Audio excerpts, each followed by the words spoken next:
Good morning.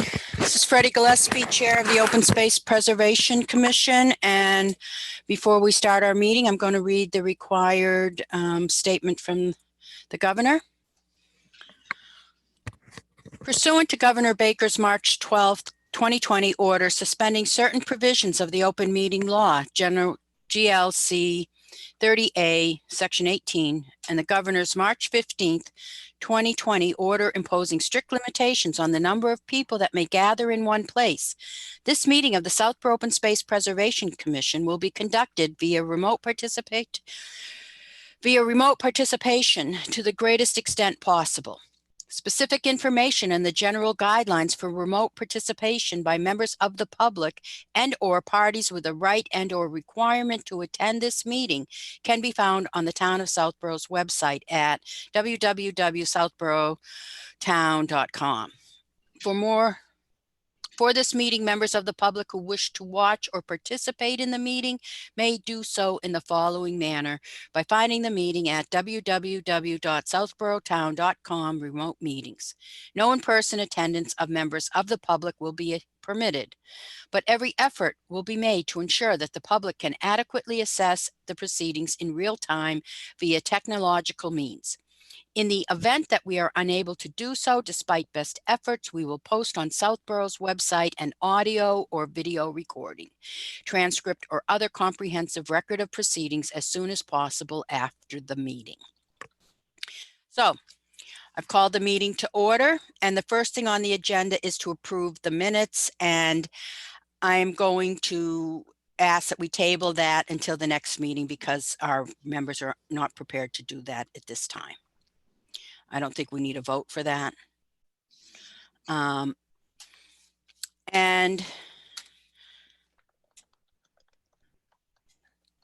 let me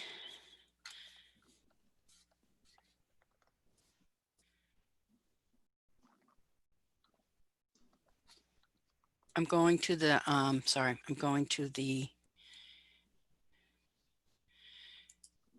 Zoom where I can now see you.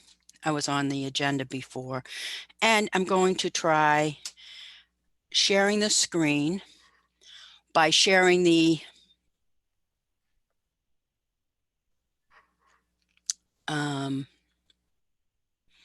document, correct? Not the screen, Karen? I know we practiced this yesterday. Yeah, if you share the document, then that's going to allow you to have the chat and the participant list open without us seeing it. If you share your screen, then you can open up multiple documents, one right after another. But I find it easier to share the application, share the document. All right, yeah, so here's perfect. We see it. Yeah, it okay. looks great. So here I made that bigger so that I could read it actually. So here's our agenda, and the first one is after the minutes that we've tabled. Chestnut Hill Farm major site plan review.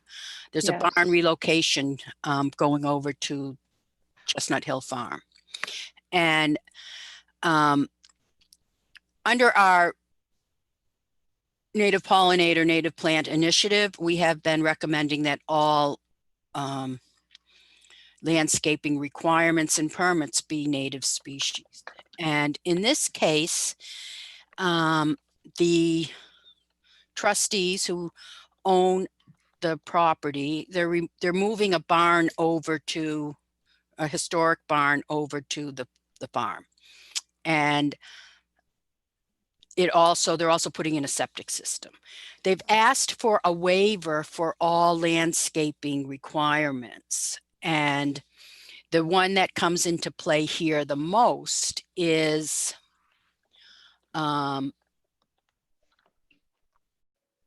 the parking. They have 42 spaces that are required, I think it is, for the barn. And there is a zoning requirement to put trees within parking lots. So I am now, that's Outlook, sorry. I'm trying to get on the internet. If I go on any of them, right? I can then go to different. Yep, that's right. Now you I can, just can't because now get you're rid of, sharing your screen. Yeah. right. Okay, so that's emails, and this is,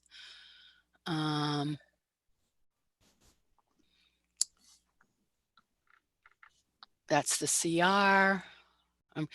Unfortunately, my bar doesn't tell me which, oh, here we go. My bar Yeah, doesn't tell me which that was program it perfect. is for the Yeah. town, so I have to guess a Yeah. little bit. So this here is the landscaping requirements, which is section 174-13, and they've been asked to be exempt from it.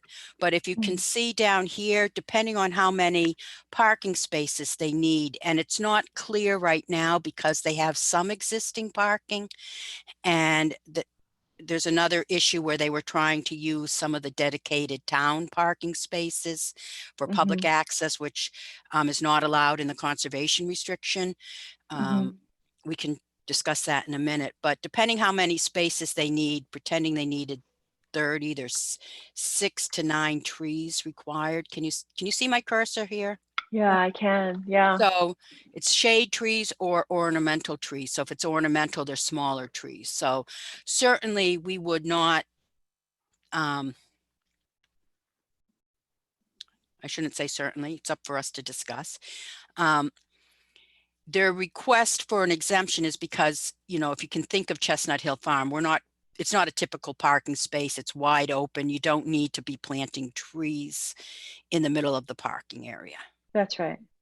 However, I think when you're waiving a requirement, it doesn't hurt to make a request for something instead of. Mhm. Mhm. And because this project has a septic system that they have to clear and then whatever, we new dirt, I think it's reasonable to request that they plant native flowering plants on top of that. And that's what I'm recommending that this commission consider. And how that works is that we would write a letter, we would send it to the planning board and the trustees making this recommendation. And I'm basing my opinion on, we've had a plan to create more of a pollinator pathway through town. And Mhm. some of the properties we've discussed in the past that we want to partner with. So we have Breakneck Hill, Mhm. which is a town-owned property, then up to the golf course, which under the Audubon International plan will have more. We already have a project going on now where we're removing the knotweed, and that was Mhm. a CPA approved grant that will then have plantings for the rare pollinators going in after the knotweed's removed. So that's Mhm. already been funded at town meeting. Then moving up 84 to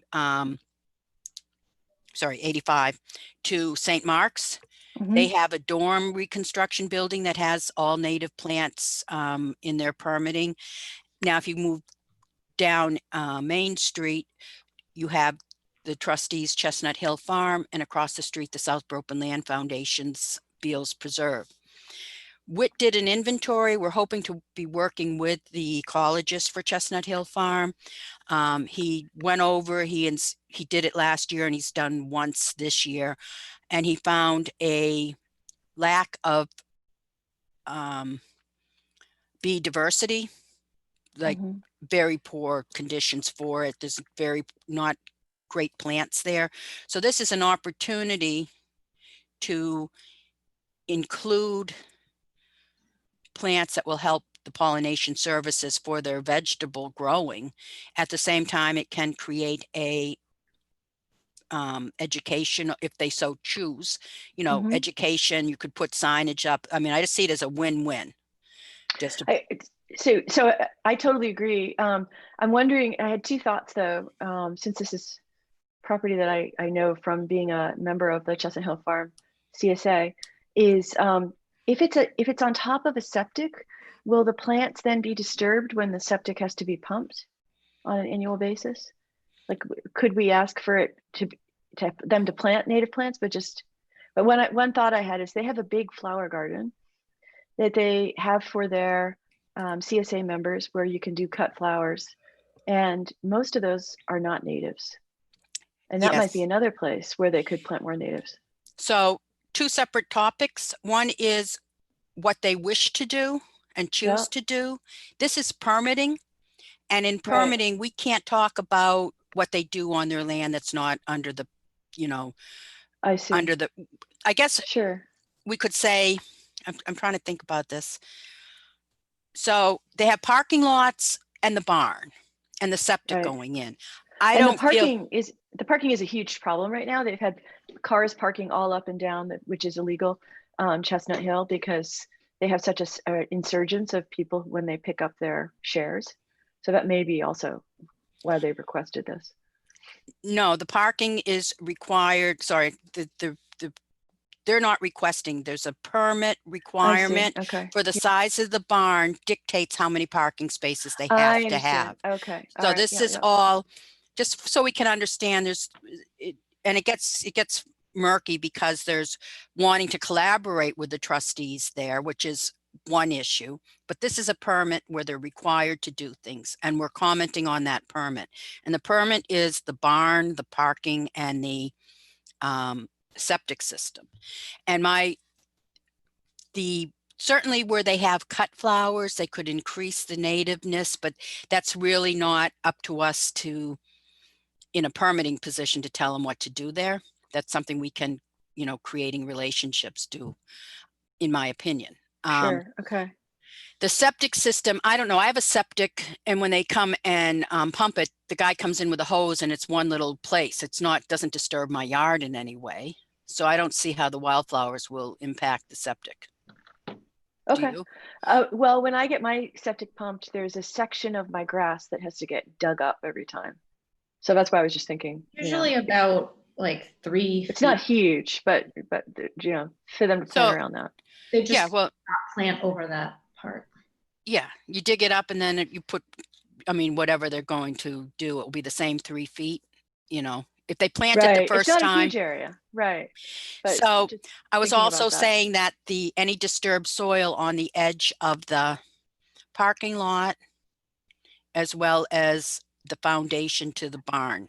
Yeah, that's great. And what I would like us to recommend is they use the plants on Dr. Giguère's list for rare and at-risk species of butterflies and bees. We have that list. We've been working with him since 2015.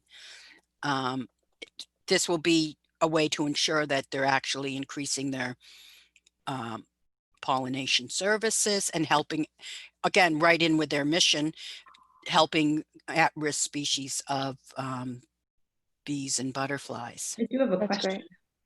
Uh-huh. Do they still have honeybees there? No, they don't. And so my understanding is, unless you've seen them this year, at the last I knew, the honeybees, the colony collapse thing, they didn't make it over the winter, and that happened a couple of years and they've been taken off. So they don't have honeybees there, although I've been told there are honeybees in the area.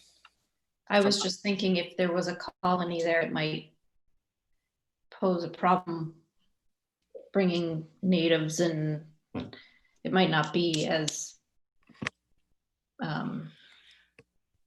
So even if there are even when there are honeybee hives, farms benefit by having a robust population of native bees. Having honeybee hives there is not something, from the knowledge we have, that we would encourage. Dr. Giguère looked at their list of plants that they grow for food, and all of it can be pollinated by our native bees if you had a healthy native bee population. The fact that they don't, and that they don't have honeybees, just shows why this proposal makes such great sense. Yeah. And then Yeah. even if you have honeybees, the studies have shown that if you have, particularly bumblebees are great at pollinating some plants that honeybees don't do so well. So for blueberries, for example, you get a bigger berry, a better crop if they're native bee pollinated. So my worry would be like increasing, which shouldn't be a worry, but increasing the native bees to come and somehow the honeybees negatively affecting them once they're here. Well, let's just say the honeybees in town are negatively affecting our native bees all throughout town because Yeah. there was that push for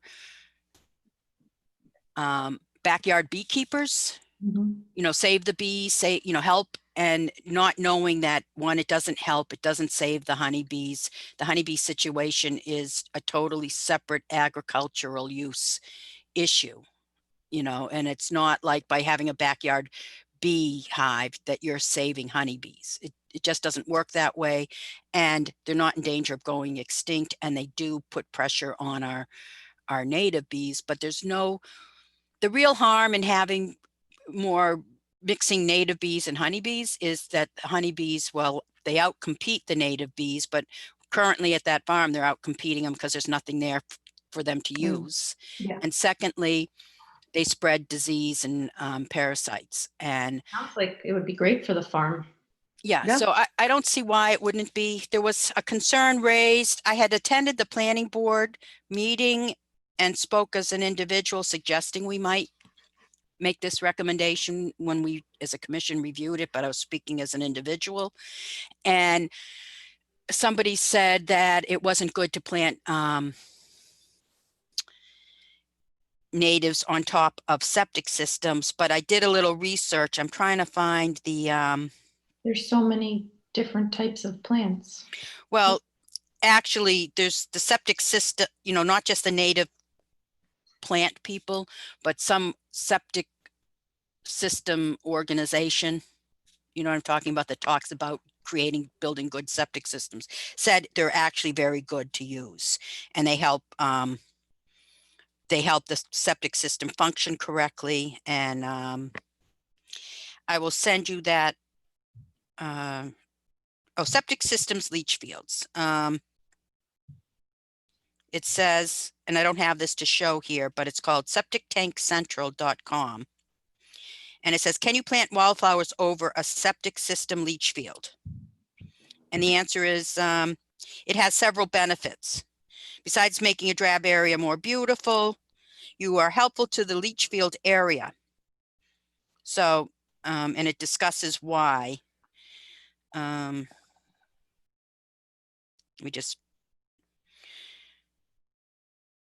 You don't need to plant anything near your septic system, but you don't want trees near them, but it talks about using the native wildflowers are beneficial. Fresh air and oxygen. The moisture in the ground already there, so you don't need to water them. So there's benefits. It's, you're not going to plant a willow, right? But we're not talking about trees, we're talking about flowers. So, and there's also 2 plants in specific on his list that I thought could be good parking lot or foundation plantings. Is, that the prunella, the native prunella, is do you have some of that, Sarah? I have some. I got it in that Karen? last order. Yeah. All right, so yeah, when Eileen So it didn't bloom ordered yet it. for most people. No, not but yet, next but it's year's. doing pretty good. Yeah, we have at Breakneck Hill, we planted 58 plugs thinking we'd be able to get seeds to help share. And only 3 of the 58 have flowered this year, their second year flowering plant. But once they're established, you can mow them. So, I mean, there's no issue with those flowers getting in the way. You certainly want to wait till they bloom, but if you have to mow or they get too tall, you can. Secondly, Zizia is another, and it's a beautiful, fun yellow early spring plant that is a host plant for swallowtails. And that's also a plant that's low growing, except, it's rosettes until the stems come up. So, it can be, and it's not a tall plant. So certainly for foundation areas, if you don't want tall plants, there's also many ground covers like the native strawberries. And if you're in shade, there's ginger. I mean, the list goes on and on, but we'd like to use the ones from Dr. G. Gear's list first, is my recommendation. Do you guys have anything on that? We need to write a letter to the planning board and for the trustees to respond to. So what I'm recommending is we request that native plants from Dr. G. Gear's list be used wherever soil is disturbed around the parking lot, the barn, and then the septic leach field itself be planted in wildflower. Can be a meadow or a garden, whatever they want to do.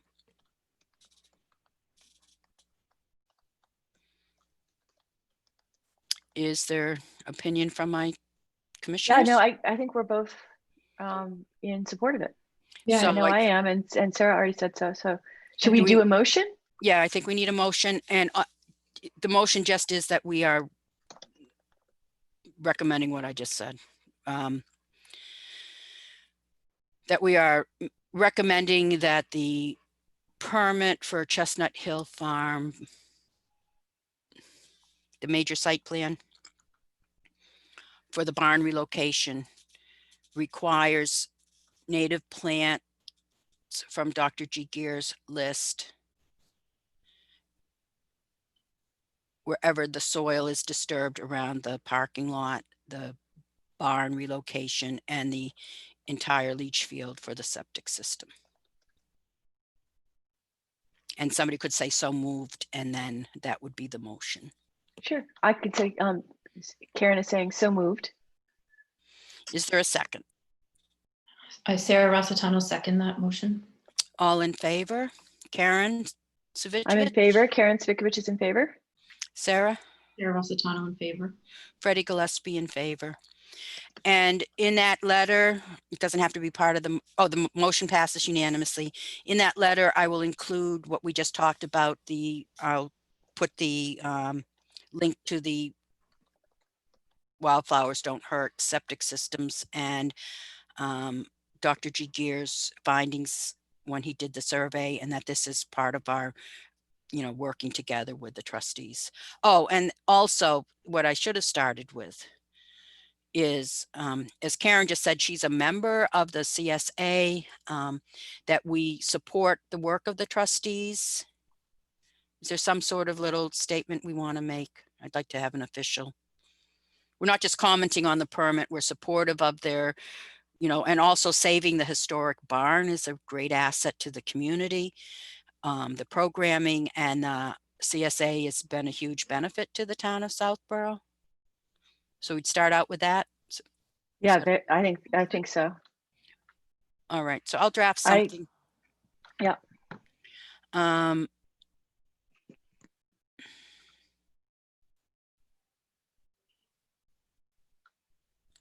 Okay. Their hearing is September.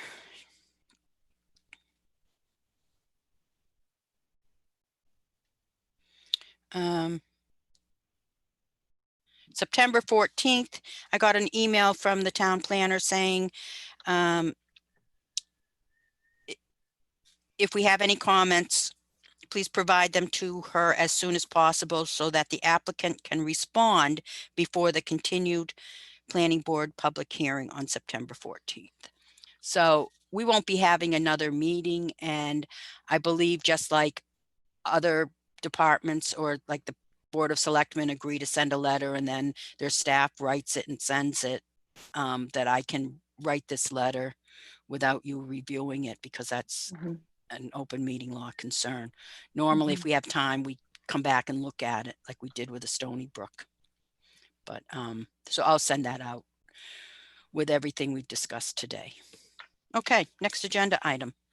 Oh, before we miss that, I just want to mention there's a concern over the parking for the required parking, and it is, the conservation restriction, and I'm going to go out of here, is very clear that the parking lot over by not the one away, the one to the north of the CSA parking. That is specific for the public access and for 10 spaces only. So that has become an issue because they're trying to use some of those spaces for their required spaces for the barn. And I don't think at this time we need to weigh in on it, except to acknowledge that I believe the Conservation Commission will be addressing this issue because they're the holders of the CR for the town. So depending on how it goes, it might come back to us, but that's a controversial topic and one where we have the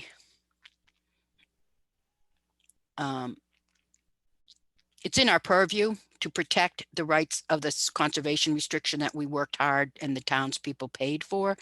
But as other people are looking at that, I don't think we need to comment on it unless somehow it doesn't get addressed in the comments from other town entities. Okay. Does that make sense? So yeah. It's unfortunate, but it's a, this is the CR. Is that on your screen or did I not share that? Yeah, no, I see it now. The Chestnut Hill Farm Conservation Restriction. Yeah. Document. Yeah. So it says, you know, it's very clear what the use of that other parking lot is. And it's, you know, it's unfortunate, but it's going to throw some angst into the building of the barn, but that's not our problem. Our problem is, you know, what's in front of the Open Space Commission. But that's why I want to be sure we're very supportive of the work they're doing, but we should be aware there is this issue. Okay. But unless you feel, well, let me just step back. Unless someone feels the need that you want to dig into this deeper. No, I think this is a win-win, as Sarah said. I definitely agree. The parking lot, can we just wait on that and unless it? I don't think we have any say right now, but we'll watch it. We could weigh in, but I don't think we need to. No. Okay. All right. It's not going to help our relationship building to do so at this time. All right. So I'm going to move off that and get back to so you may not know, but I had a little training from my friend, Commissioner Karen on how to, but it just, you know, using Zoom and sharing screens is not intuitive. Well, you're doing an amazing job, Freddie. A little better than last time, I think. And I didn't check, and I could go do that now, I suppose, but someone else could just do it and tell me. Is there anyone watching or visiting us? No, I've got the participant pod open, and at this point we have no guests. All right, so I'm going back to the agenda, which I will tell you, I prepped for this, Karen, for half an hour, shutting down open windows and opening the You are doing an amazing job, and isn't it so much less stressful? But you and I work the same way. I always have a million windows open. So whenever I have to do a Zoom meeting, it takes me a lot of prep too. Oh, plus I started closing stuff out and I hadn't saved it yet. And I had to, you know, and then I had to create folders and anyhow. So the next one is Bartolini Builders. They had a flex plan preliminary conversation at the planning board. So Sarah, I don't think you were here, but Karen, you went through a review of a flex plan over on Boston Road. I did, yeah. So you might recall. So what happens with the flex plan is we have conventional subdivisions with certain dimensional requirements, and project proponents can choose to go with a flexible subdivision plan, which gives smaller lot sizes, reduced road frontage, setbacks in exchange for open space. So it's a It was passed in the 80s, and it was a really early on, like a cluster subdivision proposal, although because it was so early, it's not a real tight cluster and it's never been used that way, although it could be more clustering than we've seen in the past. So what the first step is, the project proponent goes in front of the planning board and shows some plans and asks the planning board, you know, do they think they should move forward with the flexible? And then they got support from the planning board. The plan, I had a PDF. It was so small, even with enlarging it, it got distorted. So I really couldn't read what was in it. And until there is a plan that we get to review, we have nothing to comment on. But to save time when that happens, I thought knowing it's coming and then having a little bit of conversation ahead of time would be beneficial. So what I have done is I'm going to the town's GIS. Okay. So now if I can find that,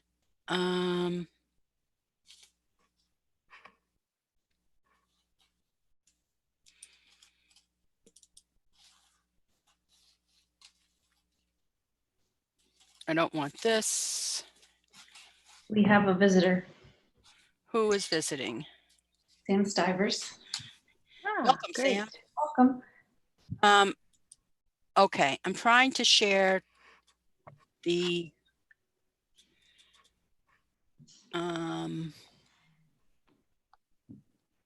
here it is. The only thing I'm having a little trouble is to get to the GIS. I have a lot of windows open so that, but I can't get to the right one right away. So that's not it. Okay, here we go, guys. So this is the town's GIS. Have you used it before? Yes. It's a very good tool as long as you know the limitations, which are it's only as good as the information that's been sent to the state, and some of this is outdated. So what I have here is a map of the area of the property, and I'm not sure. Okay, because you guys' faces were on top of it. So if I go here, I can ID a parcel. So I want to show you, this is the parcel in gray. Do you see that? Yes. So that's the subdivision parcel. I want to see the purple. I put on a data layer, which is subdivision open space. And if you're seeing the purple where my cursor is here, Yep. that's the town-owned parcel for the Hubley Lane subdivision. And see this tiny little strip there? This, okay, let me step back. See all these narrow strips around the edges of all these properties? Those are mostly easements, not town-owned. Or, you know, not public access. They're little easements in people's backyards. This little strip here off Hubley Lane is part of this parcel. And I think if I do this, maybe it will be clearer. I remember discussing that once before a while back. Yeah, see now I just put so that there, that parcel in gray now, and it's sort of got purple in it too because it's that's the whole parcel that the town owns. And there's only that little strip up there. And that little strip, if you walk it, it looks like you're walking up someone's front lawn, and it goes up a steep hill as you walk up, but it also is a hill slanting sideways. So best for goats than people, and not really comfortable walking there. But that is also our only legal public access to the Halloran property, which is this property. So now the reason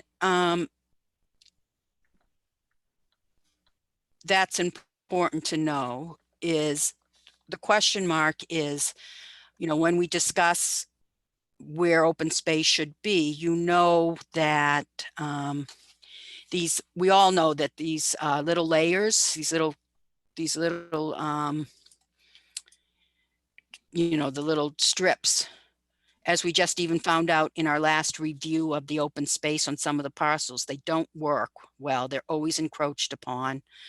And then actually in our review, were you here for the subdivision off Chestnut Hill Farm, Sarah?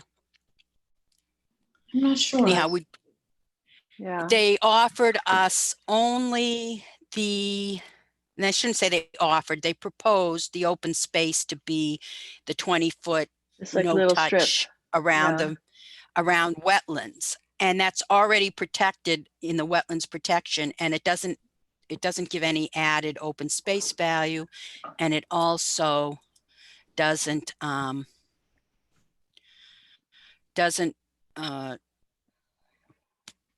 you know, really help much. It doesn't meet some of the requirements for the chapter for flexible subdivisions, which I don't have up here now, but let me go show you another thing that we should be aware of when reviewing this. So if we're aware of this ahead of time, it's going to make the review much easier. So I'm putting on the wetlands data layer on the map. So you can see, and I'm going to now, this is the blue hatching is wetlands. And now I'm going to the parcel that's proposed. So there's wetlands here, but wouldn't it be nice if there was some way to connect that subdivision? Now the question is it a public or private road? We never propose public access on private property. But when you have a flexible subdivision, which has a 35% open space requirement, that's supposed to be cohesive, you know, it's supposed to make open space sense, not be just what in the past we often saw what we refer to as crappy scraps or scrappy crap. You know, these little edge things that just don't really make any sense. Although I will say in some of these subdivisions where they're not a flex subdivision, there's only a 10% requirement. It's different when you're talking 35%. So we're talking a chunk of land should be benefiting open space to the utmost, buffering wildlife habitat or creating something for trails. You can have parks, and certainly where we have this parcel, let me go over here, where we have this parcel without good public access. If there is the potential to have access from this subdivision, that would be nice. Recognizing this is, see that little point? It's a tiny little point that comes in, and it comes into a wetland area. So it may not be possible, but it's something, you know, you can build boardwalks. So it's something to consider. And also when you're adding open space, you know, not a 20-foot no touch around here, but a significant open space around the wetlands is potential, but it sort of makes sense. We always look at connections, right? So that's just something to keep in mind. And while we're talking about this, because it came up, I just wanted to point out one other thing here. We're talking about the access to Halloran that is potential for here. Do you guys have any other questions about the flex plan? We'll need to, I'll send out the zoning, a link to the zoning requirements. You can find them yourselves on the town's zoning code, but it's easier if I just send you the link to the section. Is there any other questions on that? No, I don't think so. You know, we really can't do anything till we see the plan and comment on it. But the Halloran property, which we were talking about potential for access, which is through, the only legal access is from this tiny little strip up there. When I was first presented with this property to protect over 15, going on 20 years ago, we looked at the access issue, and I saw by looking at GIS that there is this great potential. If I go here, on Parkerville, there's an old, the dead end part of Parkerville. This is under the bridge. I don't know if, On the other side of Route 9. no, this is on Yeah. Route 90. So down south of here, let me see if I can do this. So this is Richards Road, right? That's Woodward School, or Finn School, sorry. And then you go under the Mass Pike Bridge and there's a dead end. So this is where either, I think Richards Road used to come out to Parkerville over here, likely. And this dead end, this is, this land here is all land of this Mass Pike. And there's a fence, but you see how deep it is, thick, Yeah. I mean, wide, and it doesn't have to be that wide. And what I had proposed back when Solf was looking at it, and to the Open Space Commission when we first reviewed this project, and at the CPC, I also mentioned it when we were spending money, there is the potential, if we can get the Mass Pike to move the fence over, so they have a fence along here, we could actually have parking. There's a little parking area in this little area. There's also, let me see if I just put the map on, okay? So you can see there's a road here, it could be parking, and if we move the fence, we could actually create a trail from here over to, and the gray shaded is the Halloran property. The other issue is it's nothing's easy or perfect, but if I put the, there's no wetlands in that area, so that's good. The problem is it's a little bit, this is a hilly area, so I just put the contours on. So you can see that it's really pretty steep right here, but less so here, right? Yeah. Yeah. So the steepest area, so it still is, you'd be walking up a hill and, but at least we would have the access if they would agree to that. And this requires a request from us to the Board of Selectmen to ask our state legislators to advocate for us on this. The other issue is, and I don't know where they stand, but they were doing bridge repair. Do you remember that they were doing this, and maybe we can ask Yeah. Sam to talk what the status of that is. So the bridge repair would be a perfect time if they're over there with construction equipment to just move the fence over and give us permission. But everything with the state isn't that easy. And this was on my agenda to bring up to us last winter, but Last time. coronavirus and everything, just sort of, doing the best we can. So is there a way to ask Sam if he can speak? Melissa. So Sam, I see Sam as a panelist, but I don't see him connected to the audio. And I don't see his video. So I don't You know want me if to he can allow hear. him to talk, Freddie? Yes, can you? Mm-hmm. Are you there, Sam? Yes, can you hear me? Yep. I can. Yeah. My question is, do you know the status of the bridge repair for the Mass Pike? Have they done that, or is it still Nope. in the works? I think that's next summer, summer of 21. I can't remember, Freddie. I went to a hearing they had, and they are moving forward with all of those bridges over the summer. And I'm pretty sure it's next summer that they're going to do that. A series of Not like this 6 summer. weekends or something like that. Great, because I thought it was this summer and we missed our window. Nope. So, it's coming. so And that Freddie, I gives actually us have the, talked with Carolyn Dykema about access there, and in a very preliminary way. And I remain interested in trying to figure out how to get MassDOT to at least give us an easement, if not give us the property to make their property line straight through there, for example, instead of doing that jog to the north around the bottom of the purple line. So, but again, I've not actually focused on that recently, but I'm happy to bring that up again. well, I think what we want to do is have the Open Space Preservation Commission write a letter to the Board of Selectmen.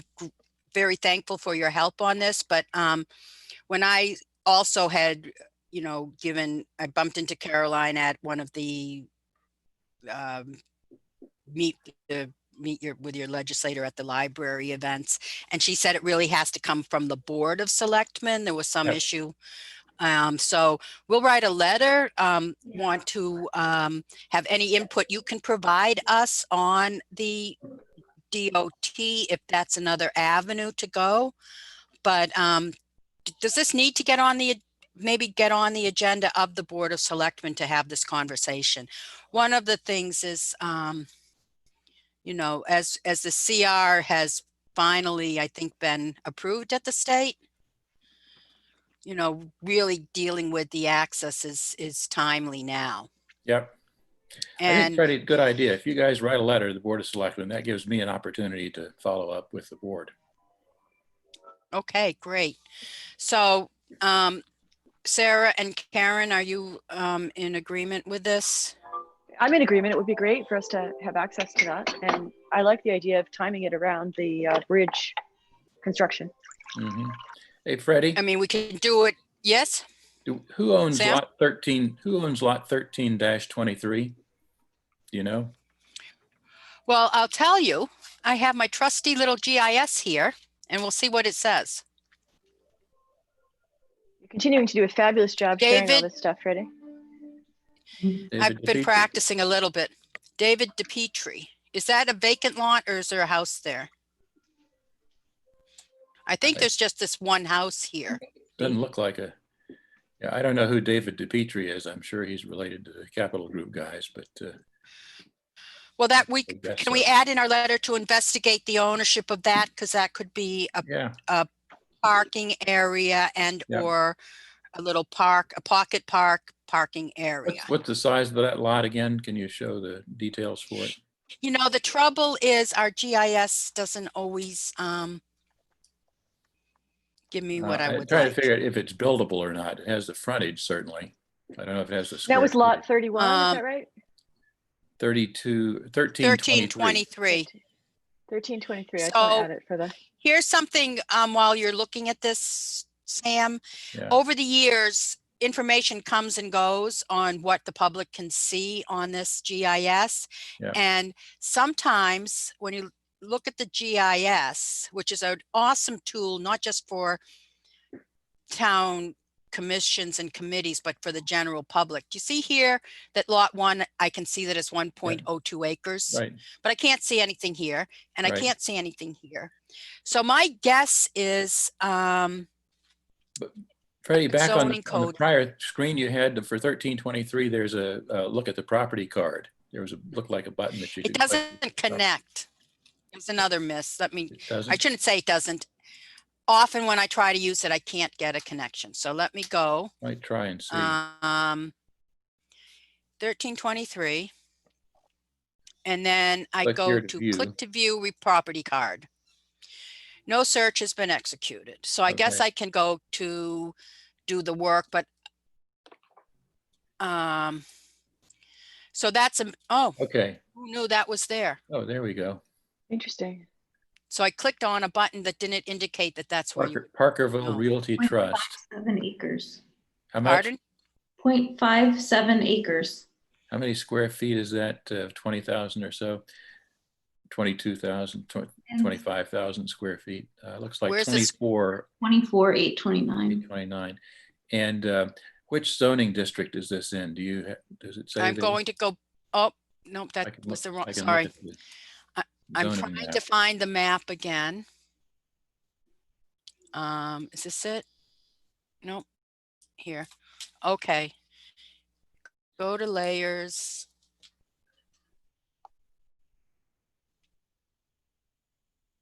There was zoning at the bottom there.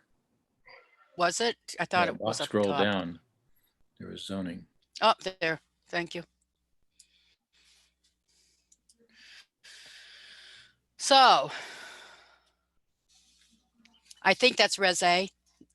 Let me Okay, if go. it's Res A, um, what's the minimum is an acre for Res A? Yeah, let me zoom out. Let me look someplace else.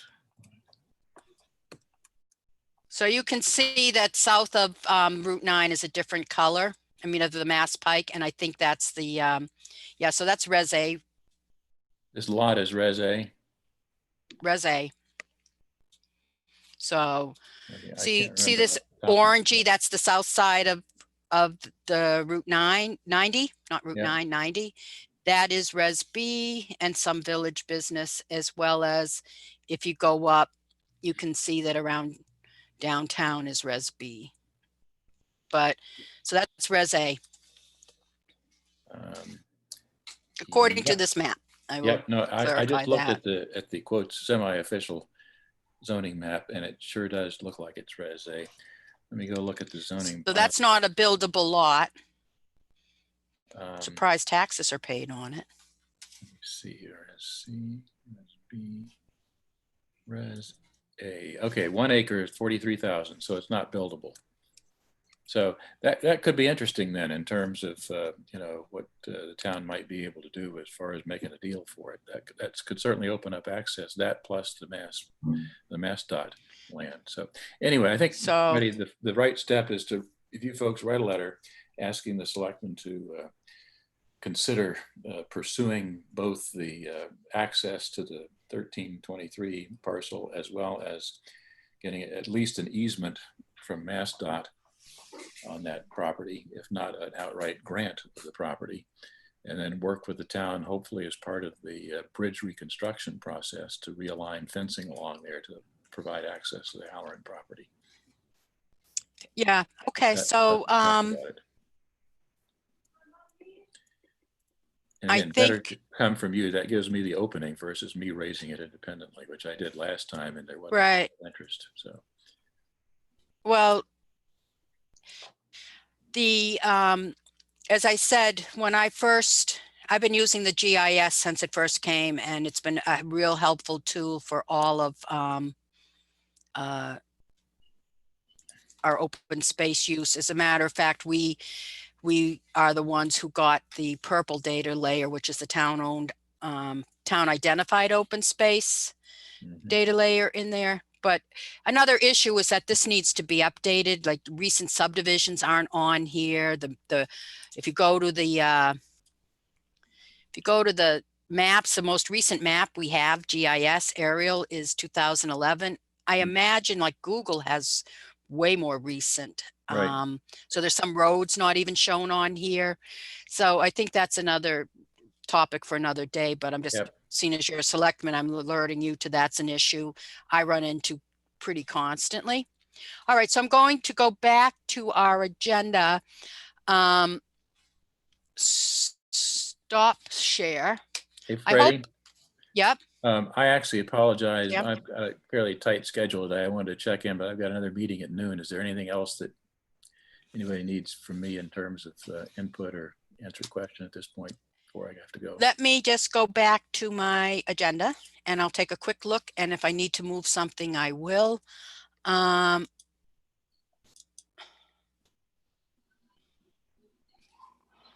This was we sort of stretched the envelope on the preliminary discussion. I'll skip the next one, 84 Main Street. I'll go down to the OSRP review. That's the open space and rec plan review. It has been preliminarily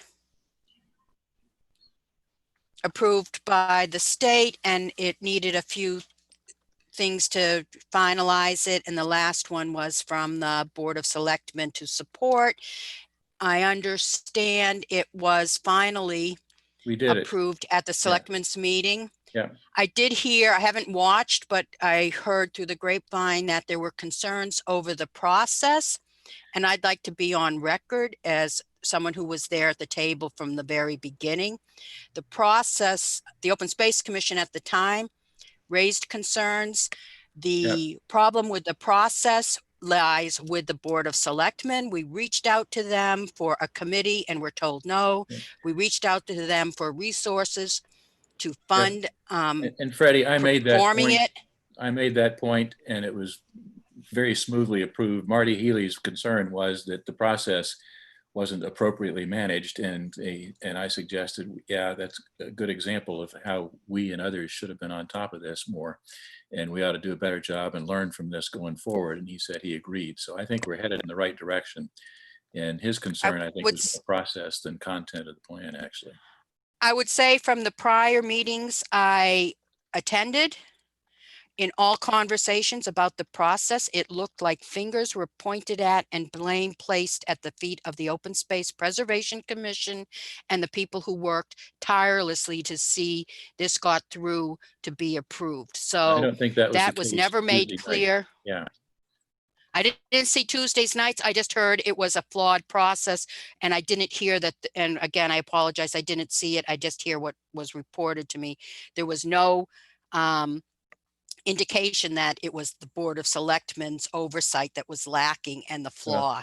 I blamed us. I think that is, But again, my issue is I wanted to get it done and not dwell on the past too much and convince people that we need to do a better job going forward.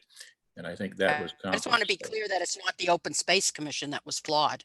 No, I I don't, mean, yeah. I couldn't understand. have been stronger opinionated that this was not the way to go from day one.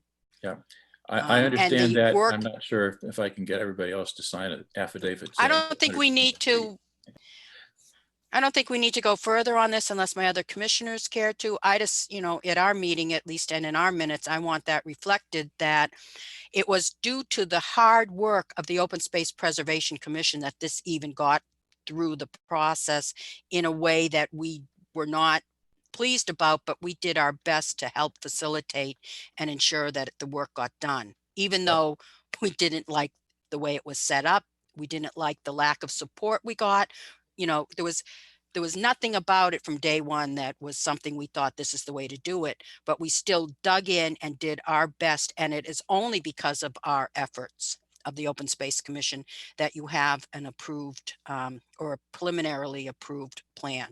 Yeah, And, I understand that. And I I will appreciate it, Freddie. But again, I think that, Thanks, Sam. we need to And focus I on did it note and that go in the better. minutes, Freddie. Yeah, I understand we don't need to go dredge this up again, except for when it comes back up again and they start pointing fingers again. Some people will. I'm And prepared to I just respond want it to on our that record. if it comes up again. Thanks so much for Yeah, your support on okay. that, Sam. And we're not even sure that, just to be clear, this was the last thing we had on our list to do. It needs to be resubmitted. And there was a list of 9 or 11 things in the conditional approval. We believe we've accomplished all of that. It still could come back with some minor fixes still, but at least Okay. we're good. And we could start looking at a plan for the next one, which 2019 and 7 will be due in 2006. And that will be on us sooner than you think. Yep, agreed. So, all right.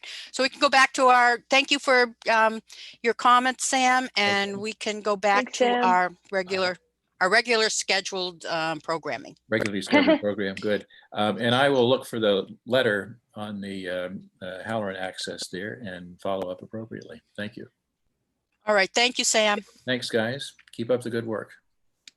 Thank you, Sam. Thanks. Bye-bye. So the next item before we go on, I just want to be sure we are all in agreement on writing that letter. I don't think we need to vote, but it's asking to get on, have an agenda item on the selectmen's meeting to discuss this? Or do we just want them to do it? I think we want to be involved, so I need my commissioner's input So on do you that. agree? This is for the access to the Halloran property. I think it's a good opportunity for us to meet with the selectmen in a cooperative, collaborative project.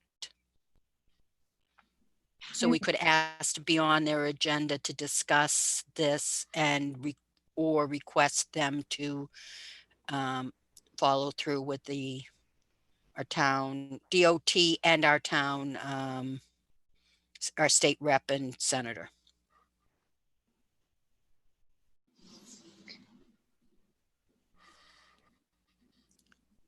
Is there an Are you opinion asking a out there? question, Freddie? Yeah, no, It is.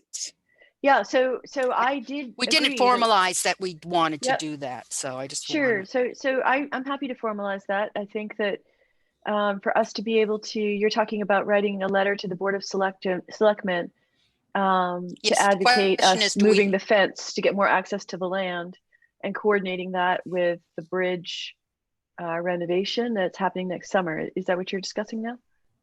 And that parcel that Sam brought up as well, we didn't discuss Lot that. Do we agree to number that? 1323 that will investigate the owner of that lot number 1323. There's potential there. Yes. And the question is, do we want to come in, that we ask for them to move forward on this? Do we want to ask to be on their agenda as the commission to discuss this as well? Yes, it doesn't sound like it'll happen till next summer though, right? Are you suggesting that we do it now or just flag it for a little bit later when it gets closer to when they're going to be doing the bridge construction, or separate it from the bridge construction? It's separate from the bridge construction in that any planning has to start now. Okay.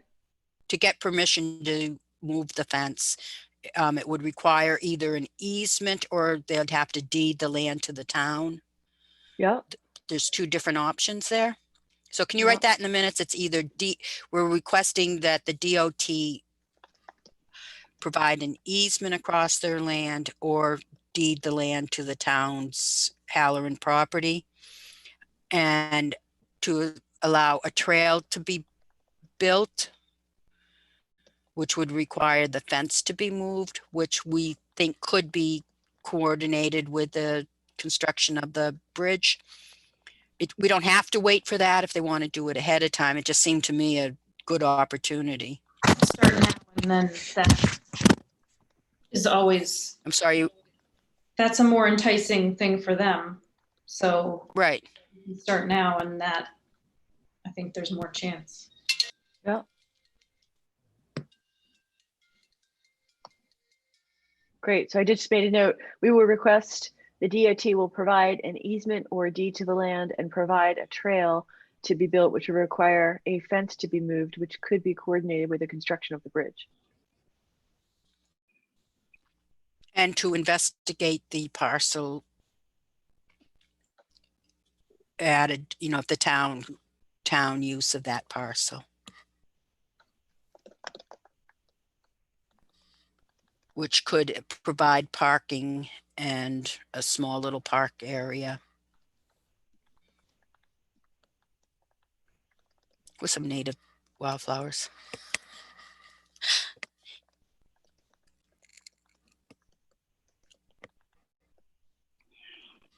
Great. I added some more detail to that. I did already have the note about the investigating the owner of lot 1323. Great. So do we do that through a letter, Freddie, or what would you recommend for next steps? All of this is a letter to the selectmen.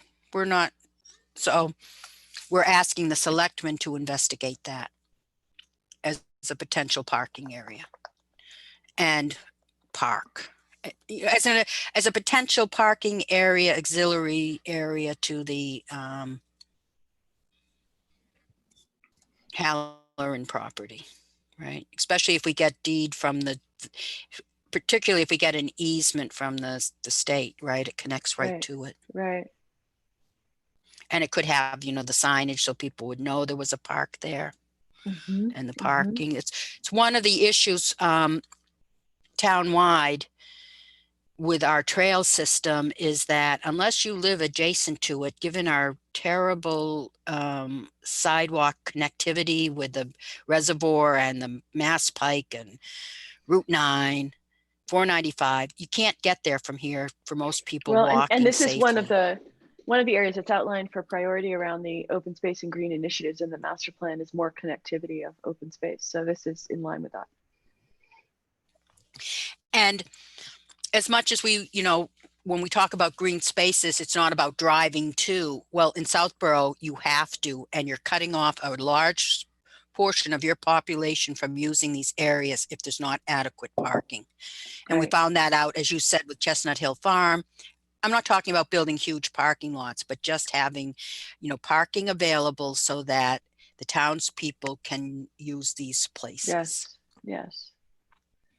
And, No, that's you good. know, I mean, there's So I have some a that lot of- aren't. Go ahead. I was just gonna say, I have a lot of detail now written in this based on our various conversations and the Okay. input from Sam. So you may want to condense it when you look at the draft of these minutes, but I think I've captured everything here that we've been discussing in the last few minutes. Great. And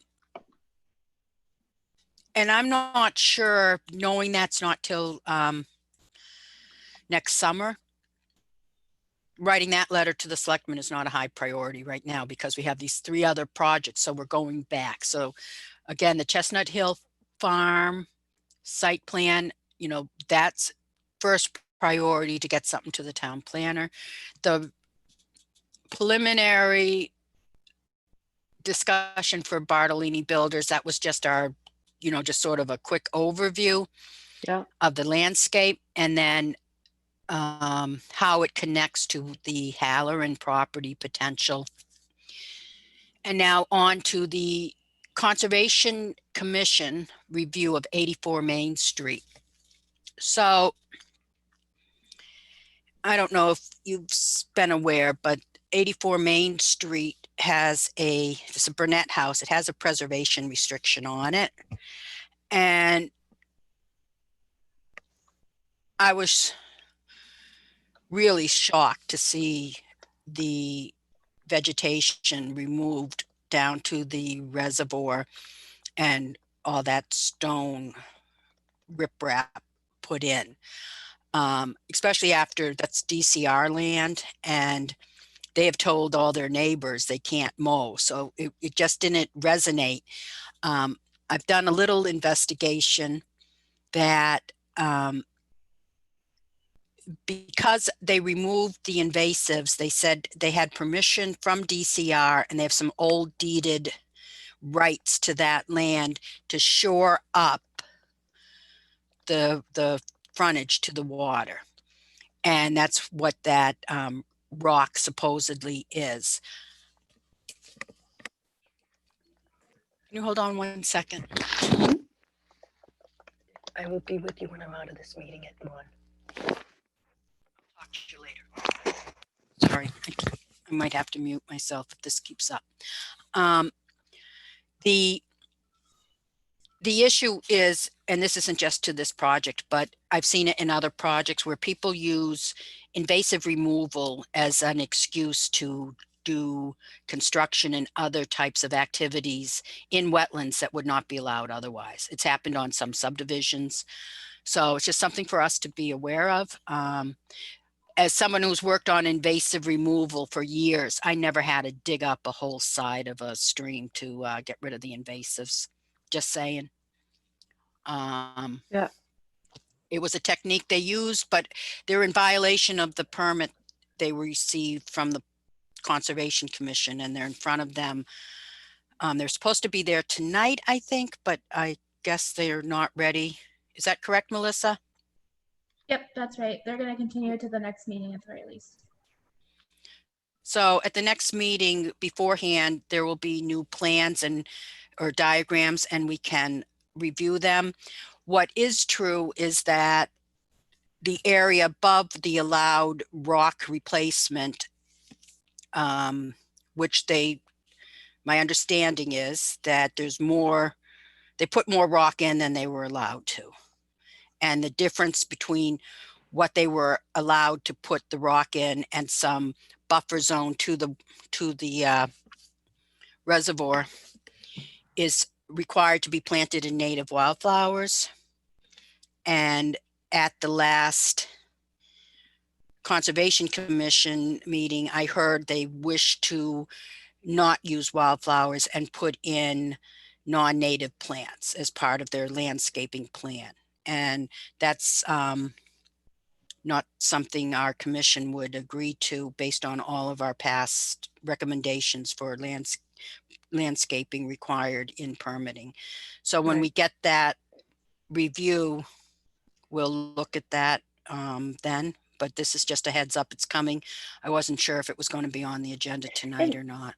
So this is a kind of question Go from a ahead. personal perspective because it's at the end of my street. But there's all these no trespassing signs, and isn't it partially owned by the town? No. It's not. So, Okay, I was wrong with that. Okay. so what happened is we purchased a preservation restriction on the land. Yeah. And it's what we talked, the same thing, it's historical, just like a conservation restriction. You Yeah. only get what you purchase, and I the see. rights you get don't include public access. I see. Okay. Although when you buy a restriction, the negotiations determine what rights you're purchasing from the property owner. And they're Yeah. always custom designed, and the price is relevant to that. I So understand. for Okay. Chestnut Hill Farm, for example, the town in the conservation restriction, we got the public access right. And we paid for it because that was part of the pricing of what the property owner was giving up their private rights. The preservation restriction, we did not get any public access. Mm. So that's the difference. Mhm. I think, you know, it's not open space commission issues what has or hasn't been followed through on the preservation restriction, but as citizens, it's certainly something we should be aware of. One thing I will say is that the restriction required an approved landscape plan, which has never seen the light of day to my knowledge. And Yeah, it's really certainly crazy there. Yeah. certainly it was based on, in all the preservation restriction documents, it was based on the plan that was never facilitated by Frederick Law Olmsted. And then subsequently, they were supposed to create a landscape plan that was supposed to be approved. Certainly what landscaping is there today has nothing to do with the historic building landscape that we certainly were talking about when that PR was written. So Mm. there is no, first of all, the preservation restriction doesn't trump the Wetlands Protection Act and the permitting of the Conservation Commission.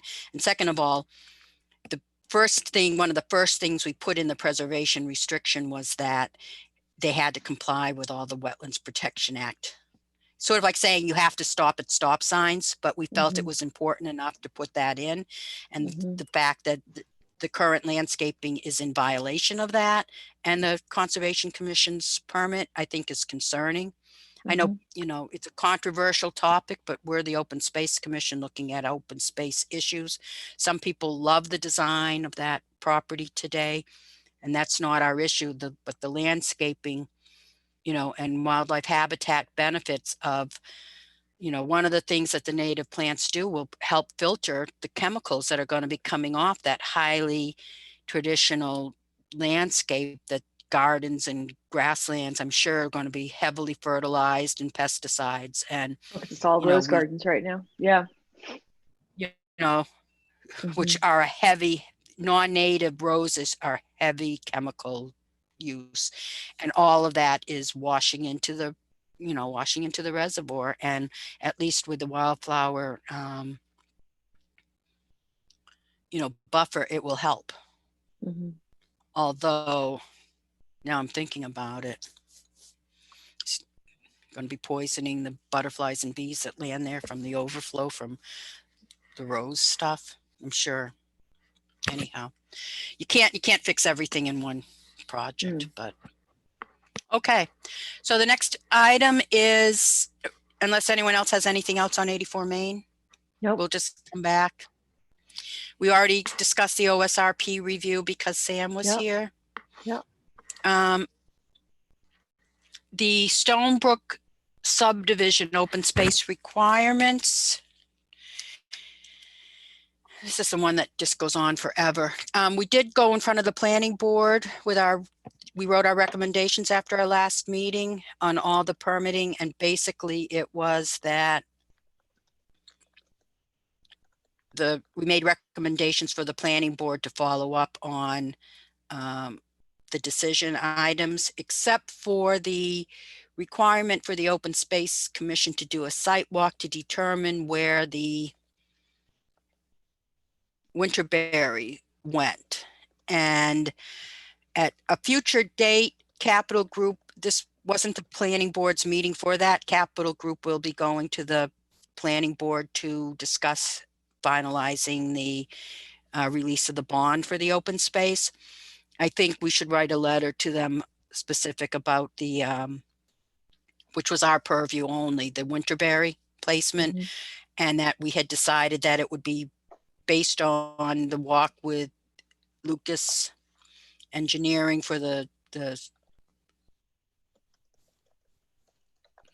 open space survey, that some of the best areas are where there's invasive species, so they should wait till those invasives are removed and then plant them. But we didn't communicate that to Capital Group. Shall we do so? They've reached out to us originally and send a wasn't a letter part of to them.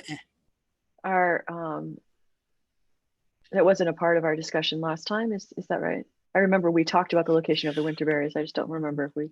It was part of our that. discussion. We didn't follow up. We sent that in a memo to the planning board. We didn't specifically follow up with Capital Group.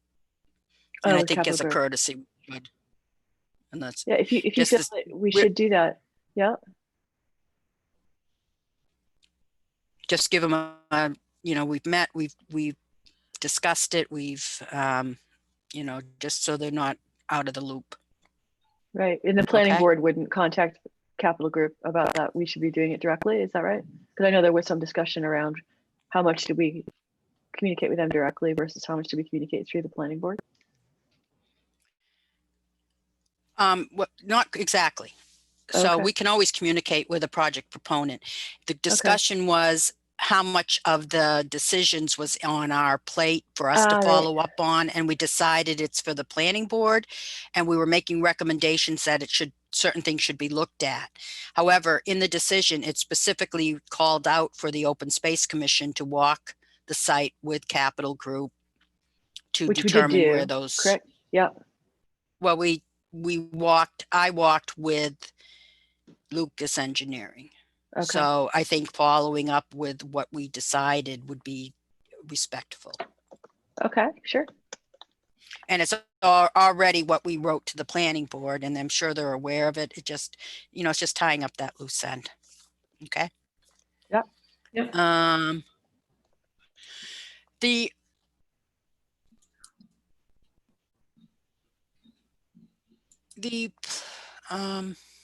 We made recommendations on the open space survey at our last meeting that went to the town planner, and she incorporated them into the final open space survey. I'll send that out to you. It's a finalized plan. There's nothing for us to weigh in now, but we should look at what we recommended, and if there's anything for the next one that we would, because they've been doing it every year. The remaining ongoing question is, you do an inspection for your car and then you're expected to fix what you find's wrong with it, right? Right. They do these inspections, create the survey, and then it's just resides in the survey. There's never any follow through. No one's responsible. That's just a long-term ongoing issue. At some point, the town needs to be responsible, at least for their properties. You know, Breakneck Hill has a stewardship committee. It's the only town-owned open space that is being constantly looked at, that in the town forest. So it's just, you know, I don't have an answer for it. And at least having these surveys provide a great benefit. One is we can look at them and point to what we don't want to do in the next subdivision open space set aside, because we know, documented in the planning board's own documents, what doesn't work. Those narrow strips. You know, it's not just us saying it doesn't work. Here's documented proof, right? Mhm. So I think that's it. Oh my goodness gracious, I'm so sorry. I'm moving on to the next agenda item, and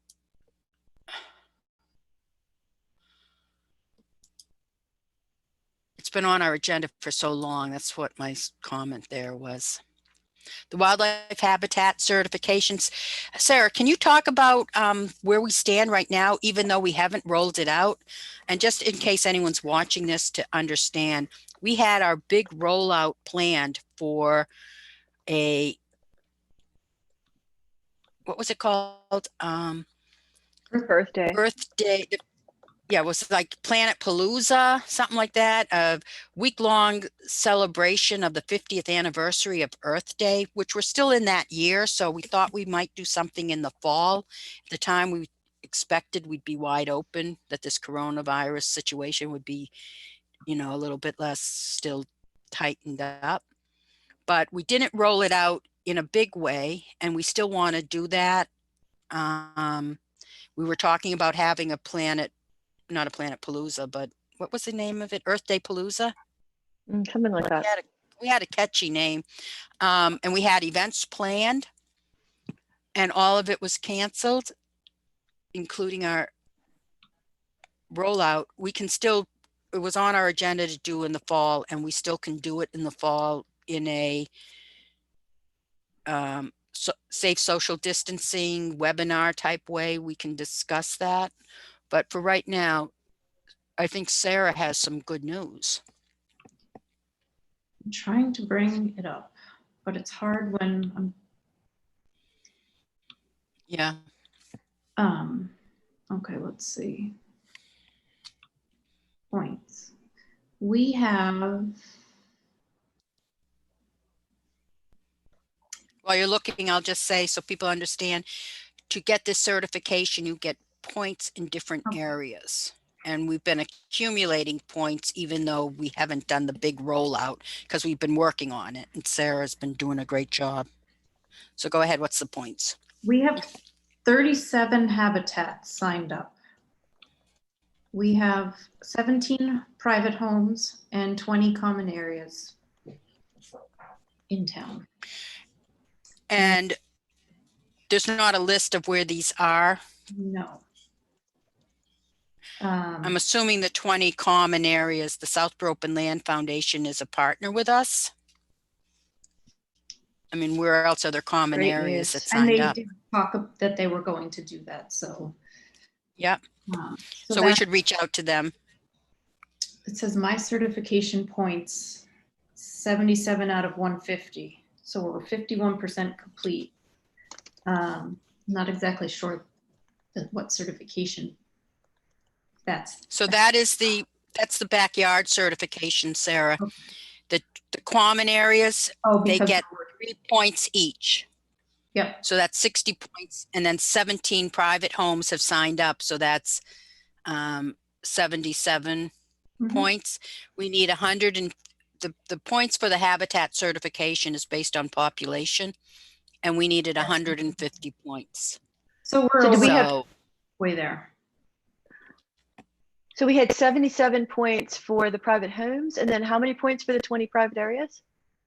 no. The private areas, 77 points total. Total. That's what I thought that Sarah had said. Okay, I thought you were saying something different, Freddie. Okay, so we have 77 out of 150 points currently. That's awesome.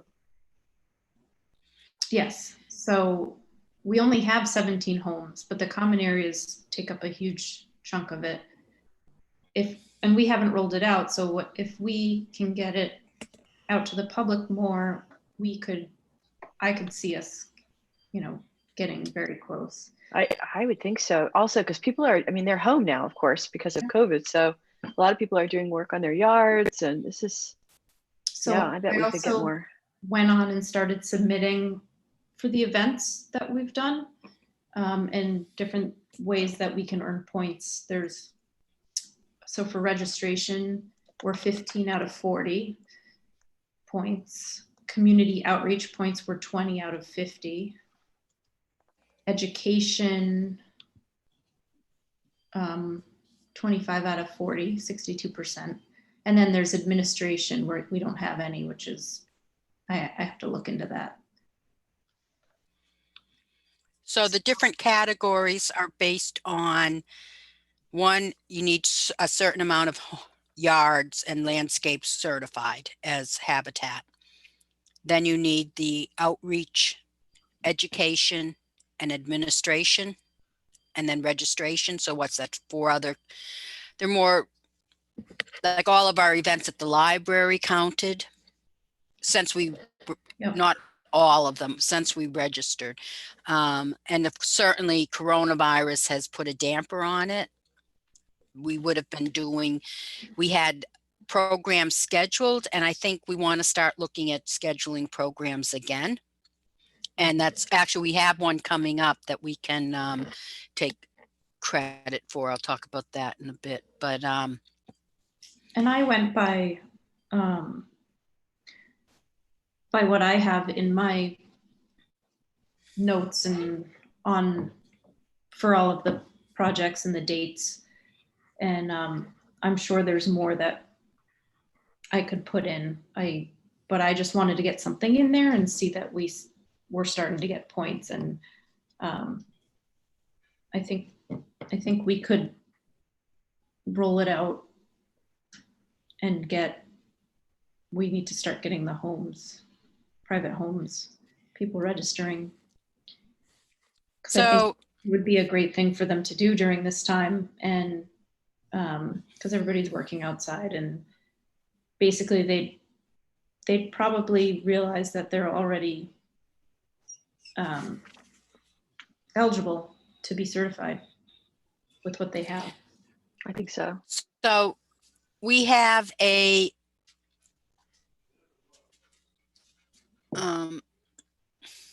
what's I'm trying to think. We have a committee, which is Sarah, and you're authorized to send out the press release. So let's plan on doing that next week. I have the final version, so I'll make sure you get that, Sarah, and then that can be sent to my Southborough and to other entities. I know Melissa will put it on the town website for us. I shouldn't say I know, I believe she will. And send it out. We also want to communicate with our other committee members, which were Deb Costine from the Southborough Open Land Foundation, I believe. And was it Jeff Pete was appointed from the Conservation Commission? That's what I And remember. I'm just thinking, the Southborough Open Land Foundation has that amazing art on the trails. Yes, which is I'm not only sure up that- usually until September. So it doesn't have very much longer, I don't think. But I've walked it several times now. It's just great if you haven't been there. I'm wondering if there's any way that would qualify so talk to Deb about that, if it qualifies as any of the habitat outreach. It's a little bit different because it's, it's not specific about habitat, but if there's a way to tag it in, and or if SOLF is doing anything for habitat. Yeah. The other thing I thought we can do, I think we discussed this. I'd love to do this. Karen, is your yard certified? Yeah. And Sarah, your yard is certified? Breakneck Hill is certified? And we have, I know Deb Costein's yard is certified and Jeff Pete's yard is certified. What if we had everyone take a little video using the checklist and walk around your yard and say, I need a water supply. Oh, here's my water. I need, you know, we need this. And, you know, take a little tour of your yard showing what you use to check off the points. And Yeah, then we That would be can, fun. I find for the Native Pollinator Task Force, the regional one under the Metro West Conservation Alliance, we're talking about using this technique, which are, we're calling them a snack pack.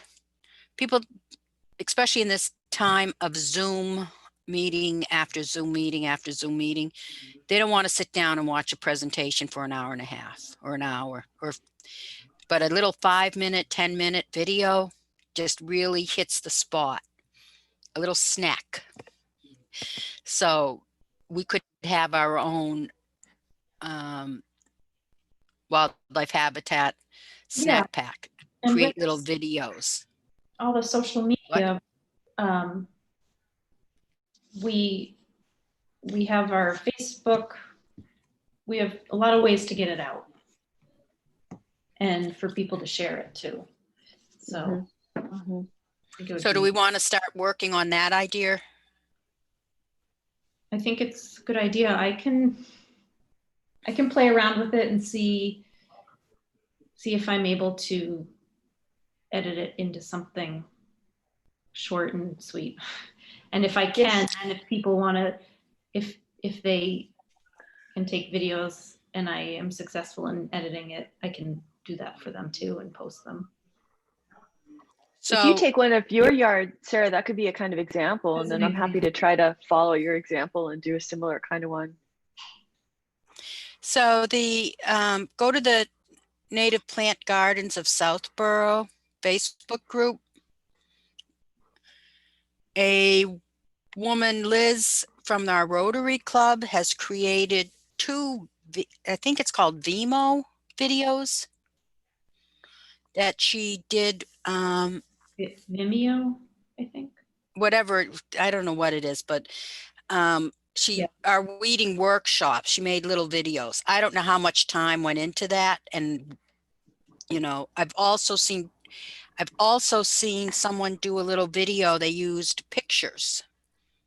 And one, you know, it was like, so still pictures that then become a video. It kind of zooms into the picture and there's writing underneath, and she might even have had music in it, but it seems like even a simpler way than live video, that you can take pictures of your yard and just say, here's my water, you know what I mean? You could have the language. So that's another technique. And I think, I don't know about the app that Liz used, but certainly she was trained. She lives in Framingham. She was trained by her public access TV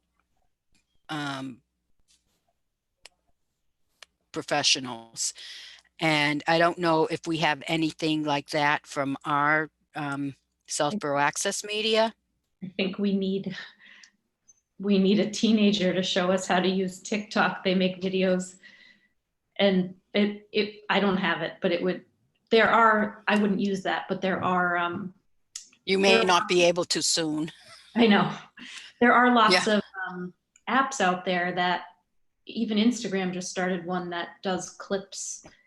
You take and you can mesh clips together and make a little bit of a longer video, but they're still pretty short. But Do we want to put a call out on like My Southborough, looking for a teenager who wants some volunteer time to help us learn how to make a video? I could probably find somebody that I know. Okay. I know some teenagers. Okay. That sounds a little funny, but okay. I have a niece that's very good with social media, so That's I'll ask. great. Okay. Well, and can you, whatever you learn, can you train us? Because I need to be making these other ones too for the ecology stuff. So we'll plan to send out an announcement to the My Southborough next week. next week. Should we have an event?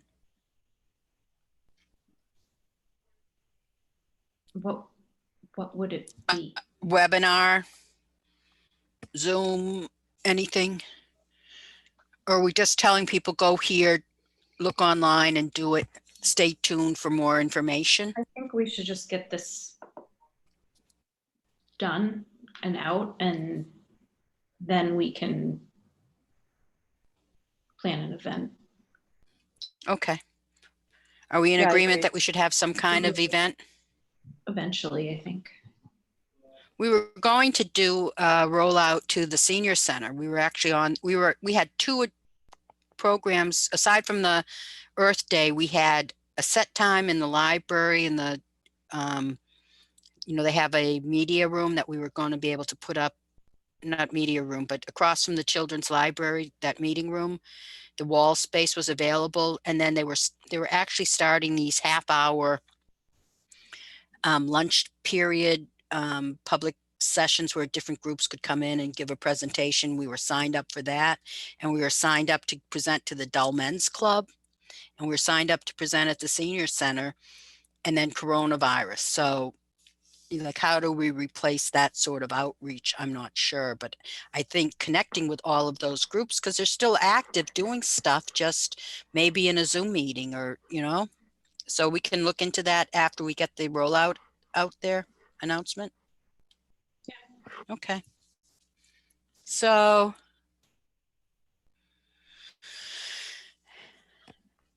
native pollinator, native plant initiative. And this says also being aware that there's alternatives for activities. So mosquito spray. We had a panel discussion last year on the impact of mosquito spray, and certainly being aware that there's a conflict between health concerns and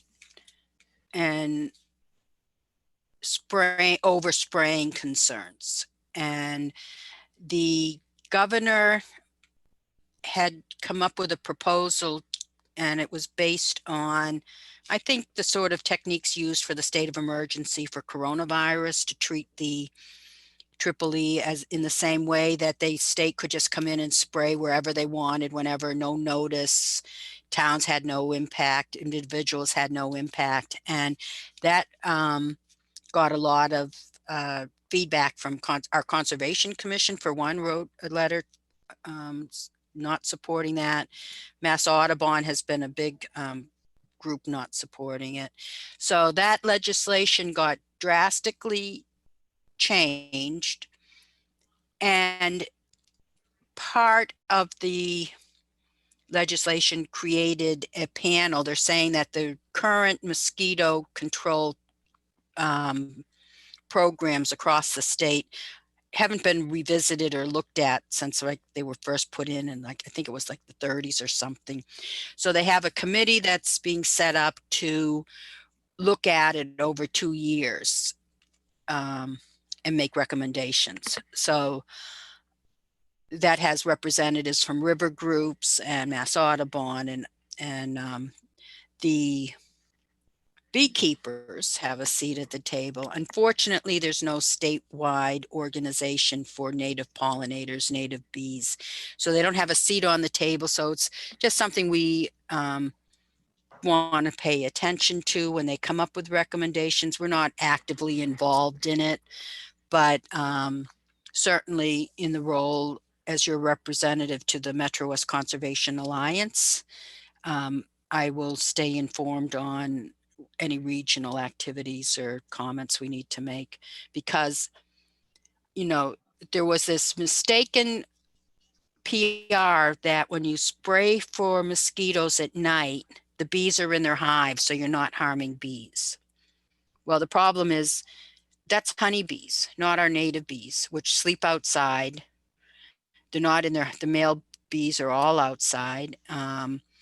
And a new report came out of England, a new study that moths, which are night flying insects primarily, they have some daytime ones, they're all out and about, as well as many other insects. They don't like go home and shut their doors and windows. So, there hasn't been enough study on what the impact to all of the insects, and then on to the birds, and on and on and on. Mm. And Mhm. I like to say we can't spray our way out of this. Still the best recommended, and maybe that's what we want to advocate for, is, staying in at the peak mosquito times, long sleeves and pants, and using spray. It's still the best deterrent, not this. Oh, and the other problem, the aerial spraying impacts humans' respiratory systems at a Mhm. time we have a pandemic of a respiratory illness. It just doesn't make that much sense. But No, definitely not. so moving on, we'll just stay abreast of that, but it certainly is something we're concerned about for our native pollinator initiative. The Beecology and the Beecology Research Garden. So we are coordinating with the Stewardship Committee through the Conservation Commission at Breakneck Hill. There's a gorgeous new, I shouldn't say gorgeous, but there's a new Beecology Research Garden. It's put in to be used for research using the plants on Rob's list. There are pretty flowers, but it wasn't designed to be a flower garden. We also have the 3 pollinator gardens on Wildflower Hill, which we've had active participation. Sarah, you've been there, weeding, and there's still more work to be done with some mulching and more weeding. We have, hold on.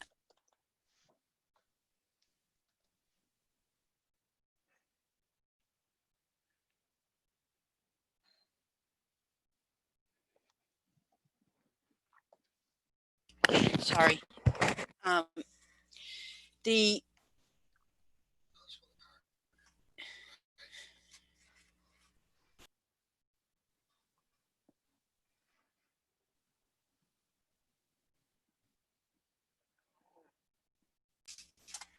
I'm back.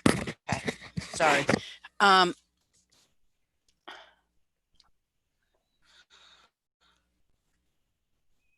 The Beecology Research Garden, in particular, using the plants for at-risk species, we have had huge success this year. We thought we had lost Bombus fervidus. There had been one sighting in the spring last year of one queen and nothing all season. And now we regularly, daily, are seeing this at-risk species of fervidus and Bombus vagans also. So what we've done, we believe, has made a big difference. So that's a real success story. And the other gardens were like increasing their the level of the quality of the plants that are in those other pollinator gardens. So win-win all across the board. I think the gardens are looking good. If anyone's even driving by, you can kind of see them. But so as a representative of the Native Pollinator Task Force of the Metro West Conservation Alliance, that task force is trying to help other towns across the watershed do this. Lincoln has created a wonderful program, and they're sort of like our sister organization in the watershed, the 36 towns. And certainly it's not enough for us just, want to be clear here, we focus on Southborough's land and our own pollinator areas, but working collaboratively regionally, it's no good if we save a bee here and they don't make it in the other towns. So we're trying to encourage other towns to set up these kinds of gardens, as well as for these gardens to be put in elsewhere in Southborough, like our current recommendation for the trustees. And what I envision we'll be recommending for the planting at 84 Main Street. So anyhow, they set up an ambassador program where they want to get people from all of these towns to do sort of like what we're doing here in Southborough. And the kickoff is we're going to be having tours at Lincoln and one at Southborough. So I just wanted to let you know it's for the first weekend in October for Southborough. And I believe we'll be doing just talking about the types of plants, looking at the plants in the garden, and maybe doing some seed collecting so that we can, our winter sow last year that the Open Space Commission sponsored was such a huge success that we have hundreds of plants planted in the Beecology Research Garden that came from people's seedlings from that winter sow last year. So great. And if you think of doing this, you know, more throughout town, all the people there having these plants just because, you know, we did that workshop. So what do we have to decide? We have a weeding workshop coming up on a week from this Saturday with Ellen. And we may collect some seeds there, but I just want to have a save the date for the MCA ambassador program, and or if we think it's worth tying into having our own outreach. So the goal of that Native Pollinator Task Force is to get people from other towns, to encourage them, these people who would take it back to their town and build these gardens. But if we're doing it, I mean, I think we want to, there's two things. I think we want to highlight the garden to our own residents, as well as somehow thank the many volunteers. I mean, it's been amazing how many people have pitched in. On a Saturday in Been amazing. July, we had Turnout. 13 people one day. And we do all this safe social distancing and mask required. And it's outdoors. So we feel like we're triple hitting safety requirements. You know, certainly there's times when people get a little closer. It's unfortunate that the most recent video looks like we're all clustered together, but I think, you know, to get a good video, she took pictures when we were more close together, and then we all separate to our own areas to do the work.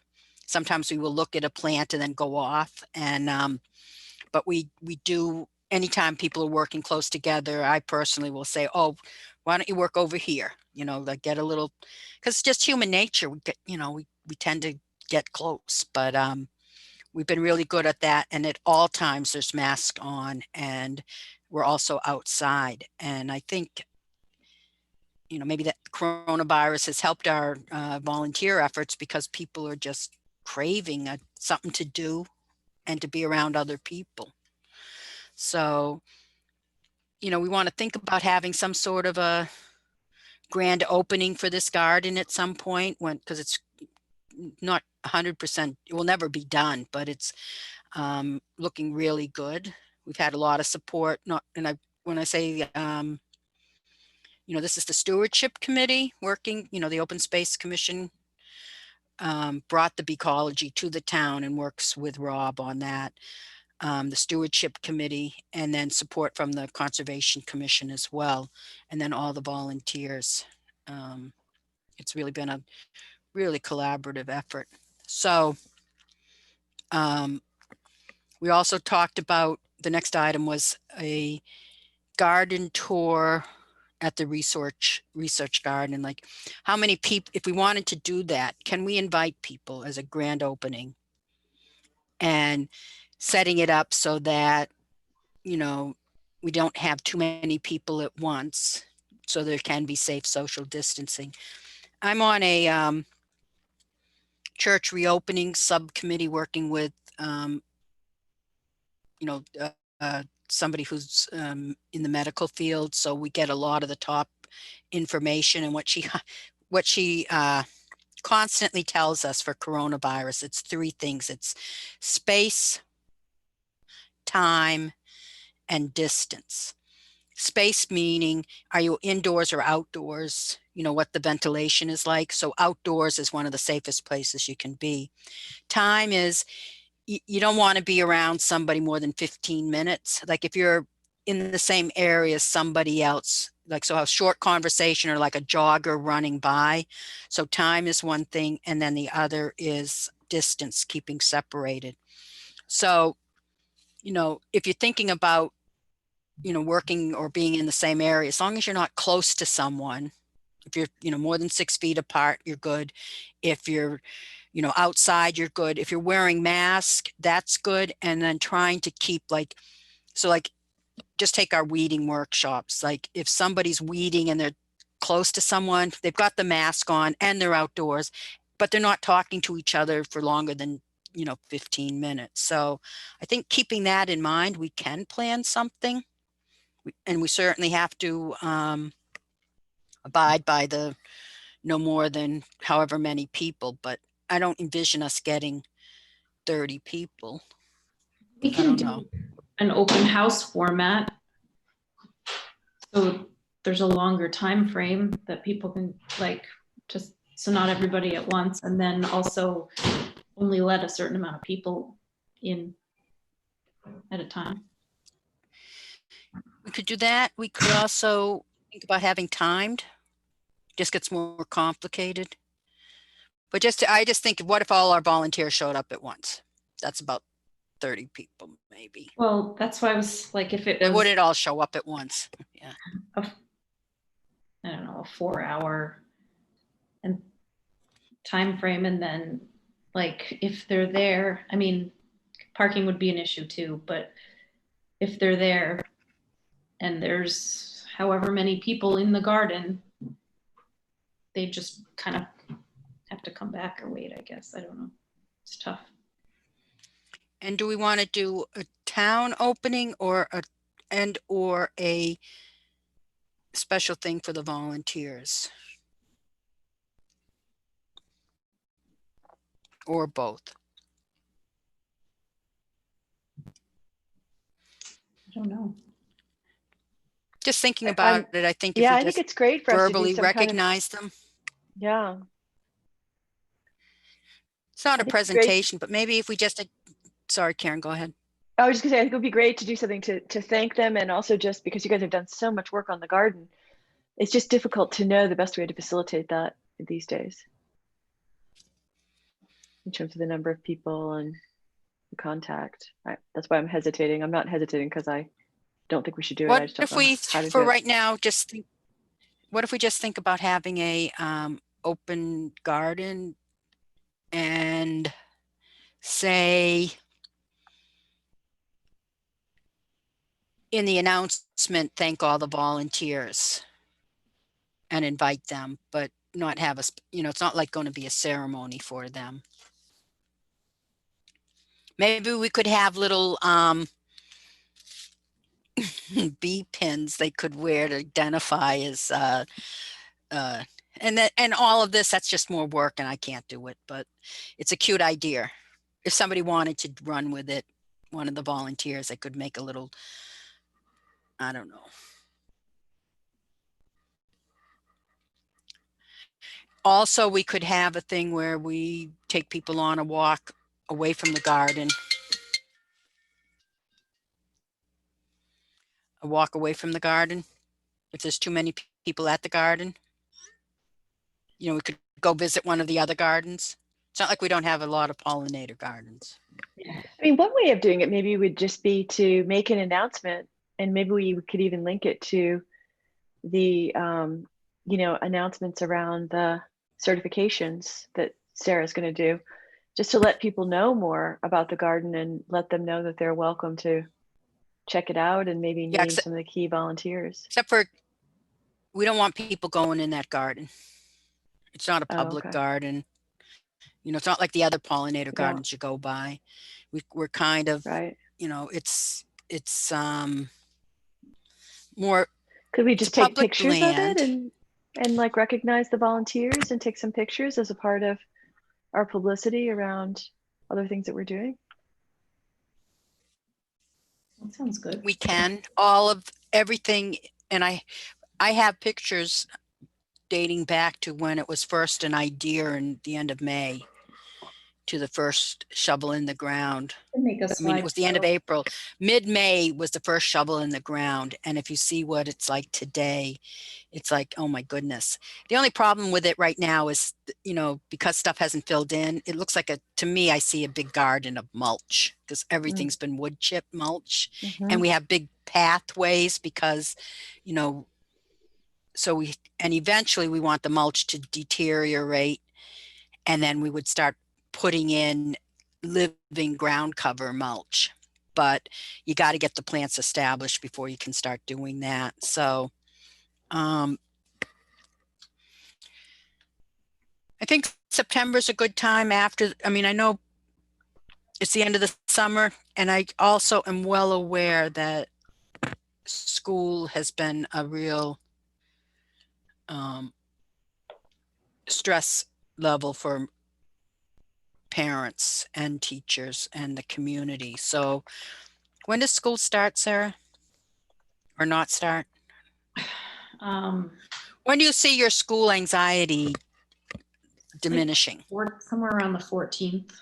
Oh, my school anxiety, I As a parent, diminished. is it never? My Are you kids going to know what's going on? my kids are not going back to school. They're virtual doing it. So I will have them doing school here at this table every day. That's what a lot of parents are doing, right? Yeah. So I don't know. Is there an opportunity here for us to engage parents and their children outside? Is there room for that in the virtual school? It wouldn't be part of it, but a lot of the people who were both doing hybrid, which is only in school 2 days a week anyway, if you do go into school, but the people who are doing the standalone remote have already been discussing like doing things outside to get kids distant social interaction. So, and actually someone was saying, you know, people could take turns providing some kind of educational but fun social thing for the kids to do. So that could be something that, and this is like the Northborough and Southborough, so there could be an opportunity there actually. I'd have to think about it more. So one thing this stewardship committee did is we developed a self-guiding scavenger hunt on the town forest. Mm-hmm. And it got a little bit of play, but it would be like something you could go out and do. That would And be I'm wondering if if we any could do age, that. I also, age, which is a big thing. what, any age? Yeah, something that, you know, from kindergarten through high school, like that could interest and involve everybody.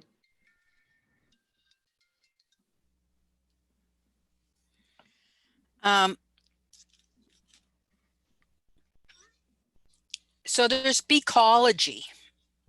It's a little late in the season, so next year, but you know, Sarah, you do it a little bit, don't you? Do you ever post on the Beecology website? I might have once or twice. I think I have once or twice too, where you take the little videos and try to upload them. Is that what you're talking about?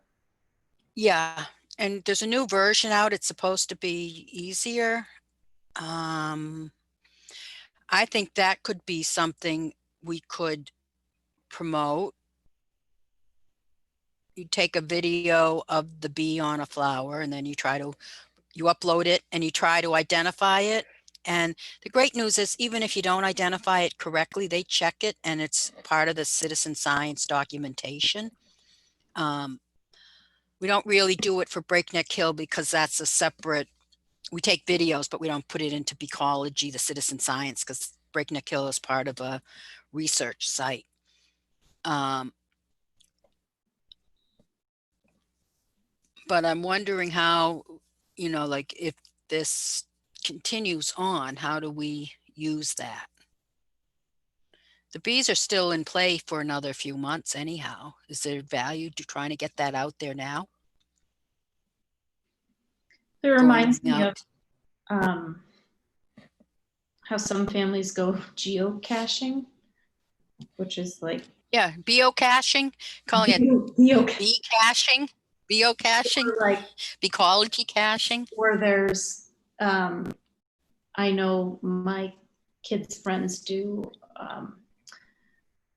I don't know what it's called, the Pokemon Go, where they walk around and try and catch these imaginary things, but it would be real life trying to find different species of bees.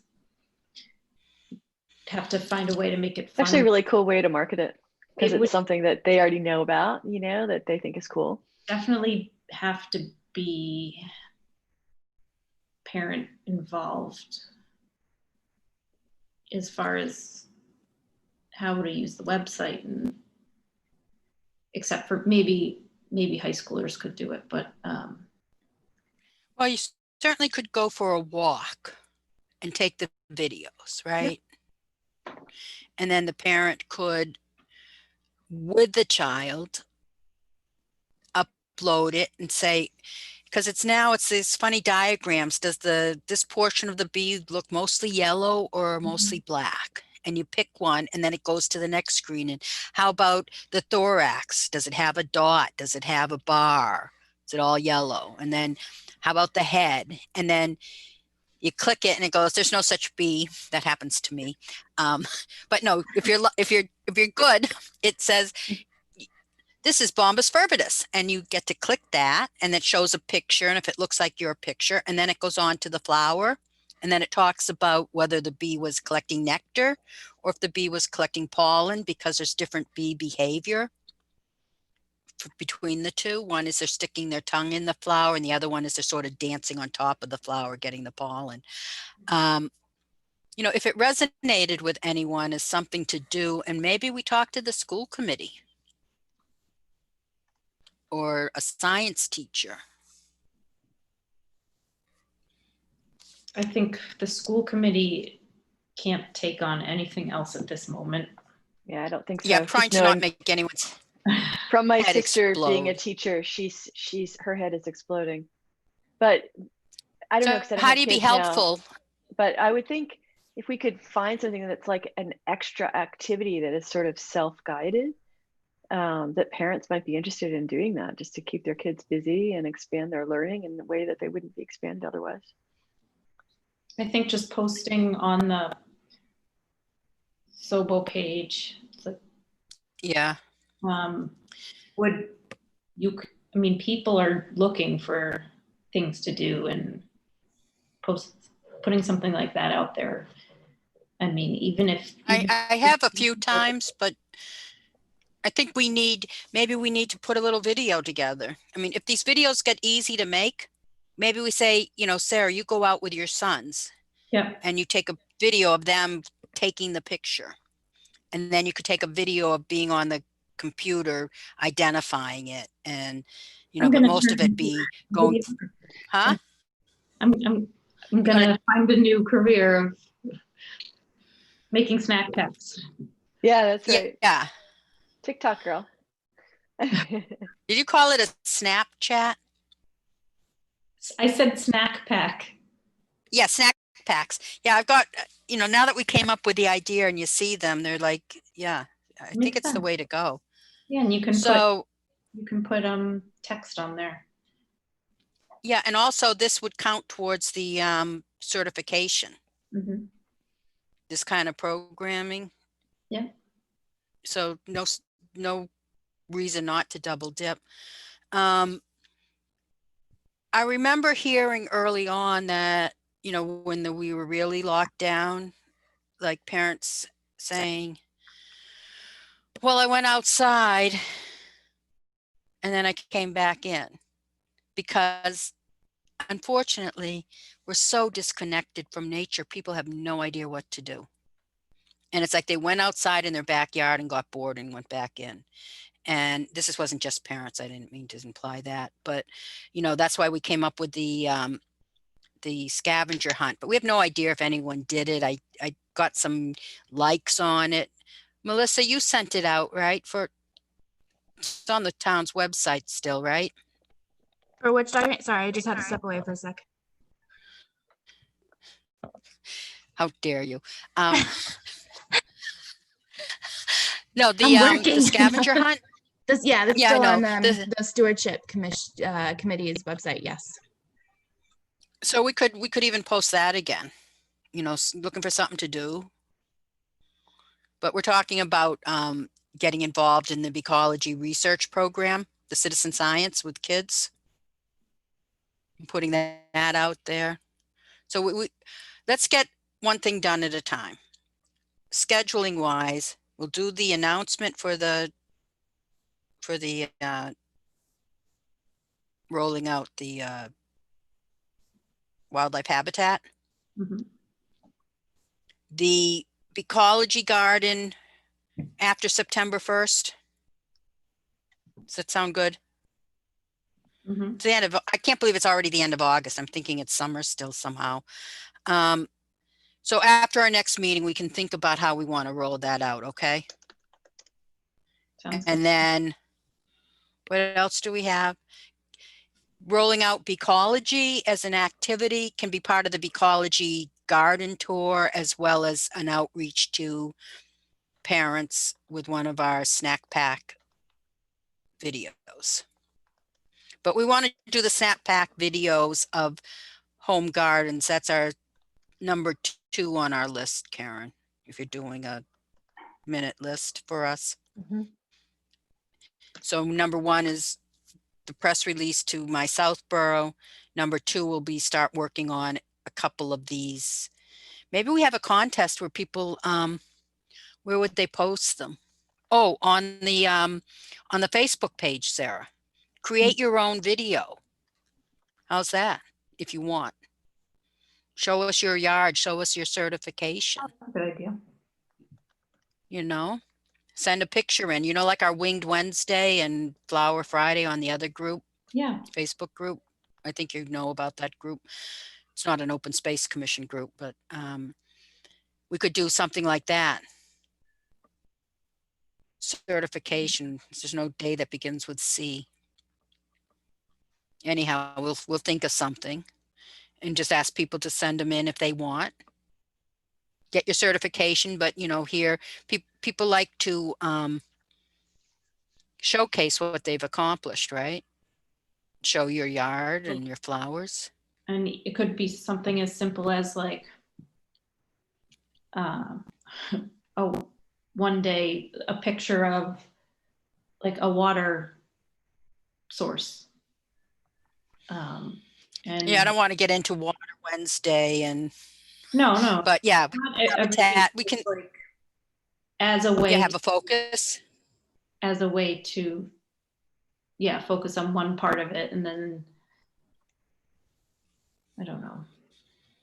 Yeah, sort of like, hey, everyone, send in pictures of what you are using for water resources, or what are some of the other ones, shelter, and Yeah, giving people some of them are a ideas little what bit, they can do if they don't. not using spray is a little more difficult, but Mhm. showing organic So methods. your no spray sign. Or you can show me using soap to get rid of the aphids on the swamp milkweed in the Beecology garden. Mhm. It was gross, I I have didn't- to say, I didn't have any aphids this year. because they were all on the swamp milkweed at the Beecology garden. I'm telling you, my hands were yellow. I had I many decided to different cut. colors of I had red Uh-huh. ones and orange ones last year, Oh, different kinds, and this year I didn't have any. well, just think, you could use spray poison or you could use some dishwashing soap. Mhm. What a choice. So, all right. Well, I think we have a lot on our program. The next item was a seed workshop. So one of the things, going back up to the Ecology Research Garden with the MCA tour, one of the things we might do is collect seeds, and that would be for us to have a seed workshop. So that would be us committing to do that again. It was a huge success last year. Mhm. We had 3 programs. 1, we collected seeds. 2, we went out to Breakneck Hill, actually. 2, we had an event at the library where everyone cleaned their seeds. And 3, we invited everyone to bring their own seeds, or we used our seeds we had cleaned that day, and people planted those milk jugs. And that resulted in hundreds of plants this summer that some were donated back to us. So how do we do that with coronavirus? I think the seed collecting, if we didn't get a huge group last year. I don't think we'll have hordes. I think we can do that again. And I think we can also use seeds collected if we do that with the ambassadors. And I'm trying to keep the 2 events separate, but always in mind that we're the Open Space Commission of Southborough, making sure we focus on our Southborough initiative first and foremost. But what if we did the seed workshop via Zoom or webinar? I don't know the difference, but a Zoom webinar where we somehow had the seeds that we collected put into little envelopes that people could, I'm just trying to think, bring home. So we'd have a pickup day. We'll have to think this out, where you can pick up the little envelopes and bring them home and then clean them, watching what the webinar. And then have the same thing for the seed planting, another webinar. This is how you plant them, which the most fun was being together, working together, seeing. So that's not going to happen. So how do we create that energy?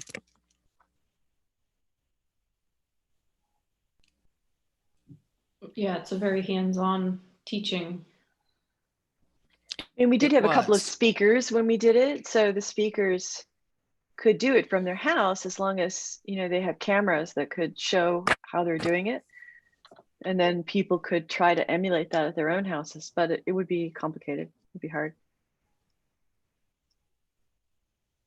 Well, we can start with, we will collect the seeds, and then figuring out how to clean. The planting's easier because it's pretty much, you cut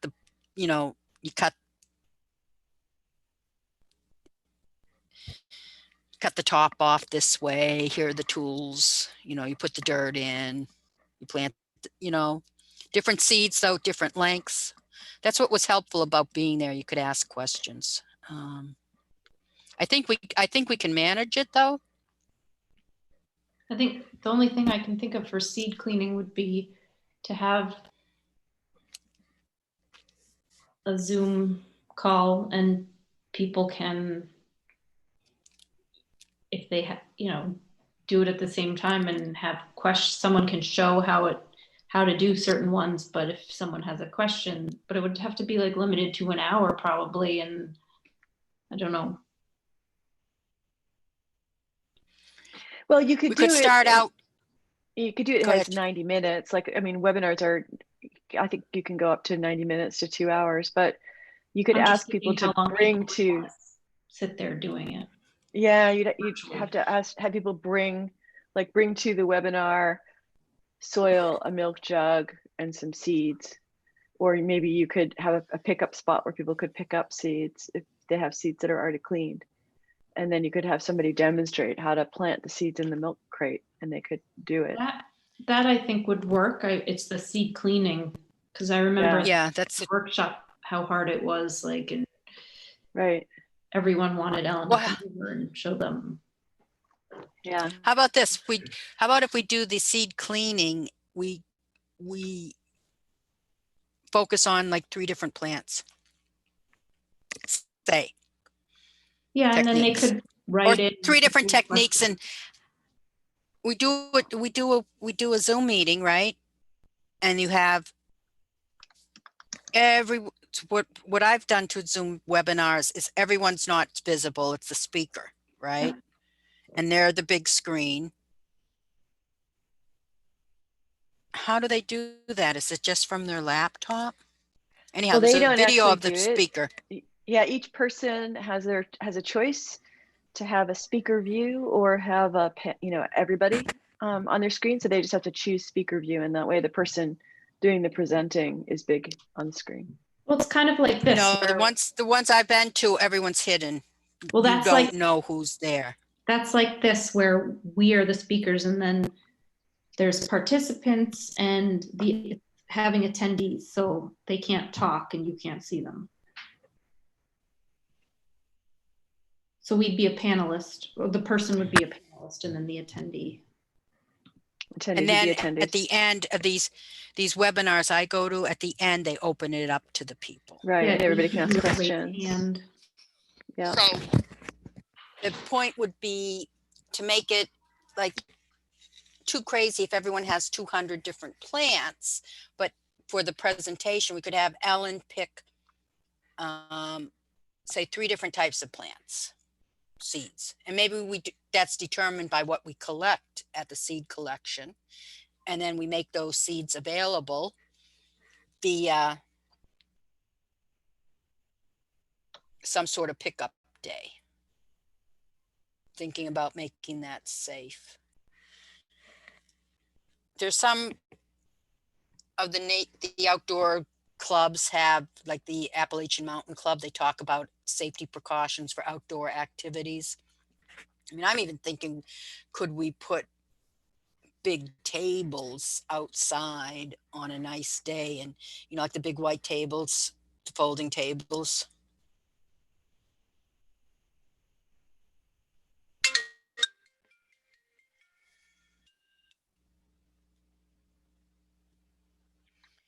And I'm going to have to get going shortly. This went longer than I thought, but it's Yeah. interesting stuff. I can't believe I'm the one saying that. It's a first. Let's just think about it though. Like, how could we do Yeah. it? But what if we had people collect seeds and then divvy them up into little envelopes or little bags, and then people could sign up to pick up some seeds, right? And you have all the bags on a table somewhere Makes me- outside.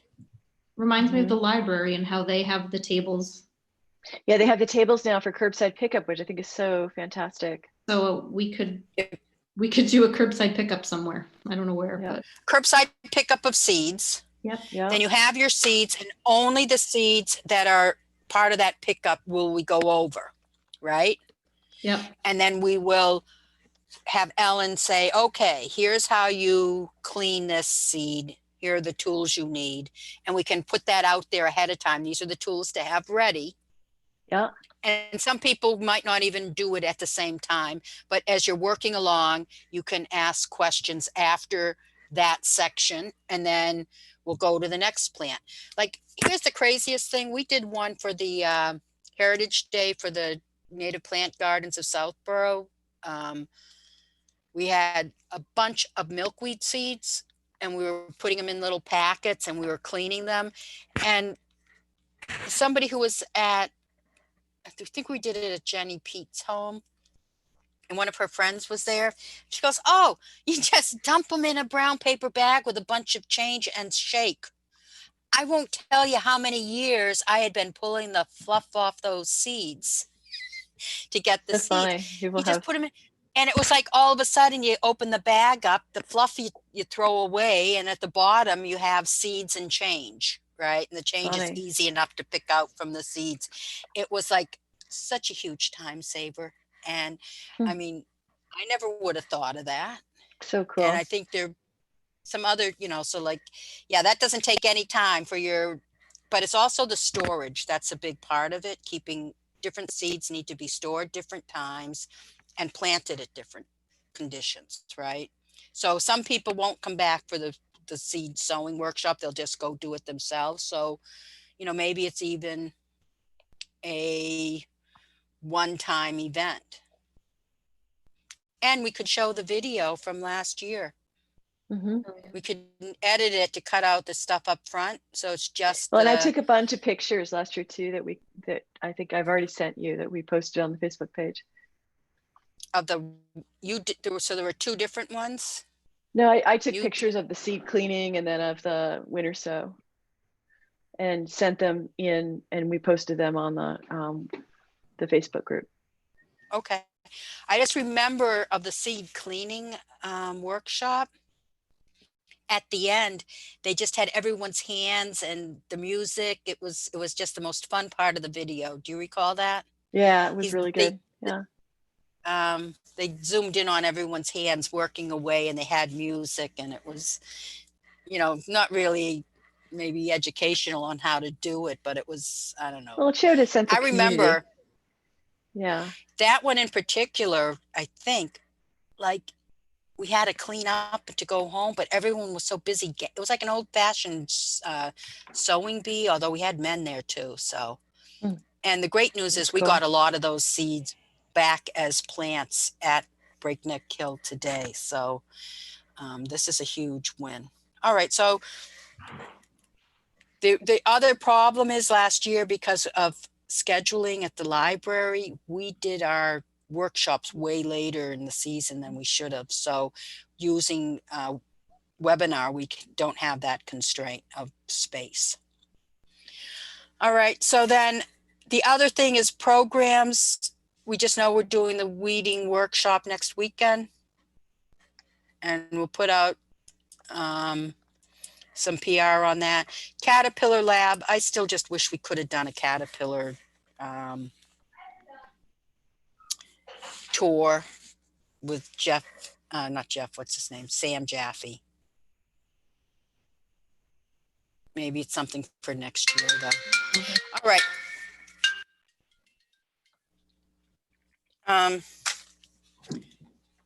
Is there any other business? I can't think of anything. Just so you guys Does know anyone have that any other business? the master plan meeting is next week, so I'll keep you guys up to date. We have drafts of the various sections for the master plan based on our feedback from our previous meetings. So is there a new draft? There's not a new draft yet, no. But when there is, I'll be sure to circulate with you guys. Yeah, well, this is other business. We don't have a member to the Community Preservation Committee right now. I was the long-term member and I resigned. And I actually had inquired how long the master plan was going to be going on, in case that might be reducing your load, Karen. But if there's any way either Sarah or Karen thinks you could handle one meeting a month for the CPA. Right now, they don't have a right quorum now to I meet. can't. Yeah. Okay.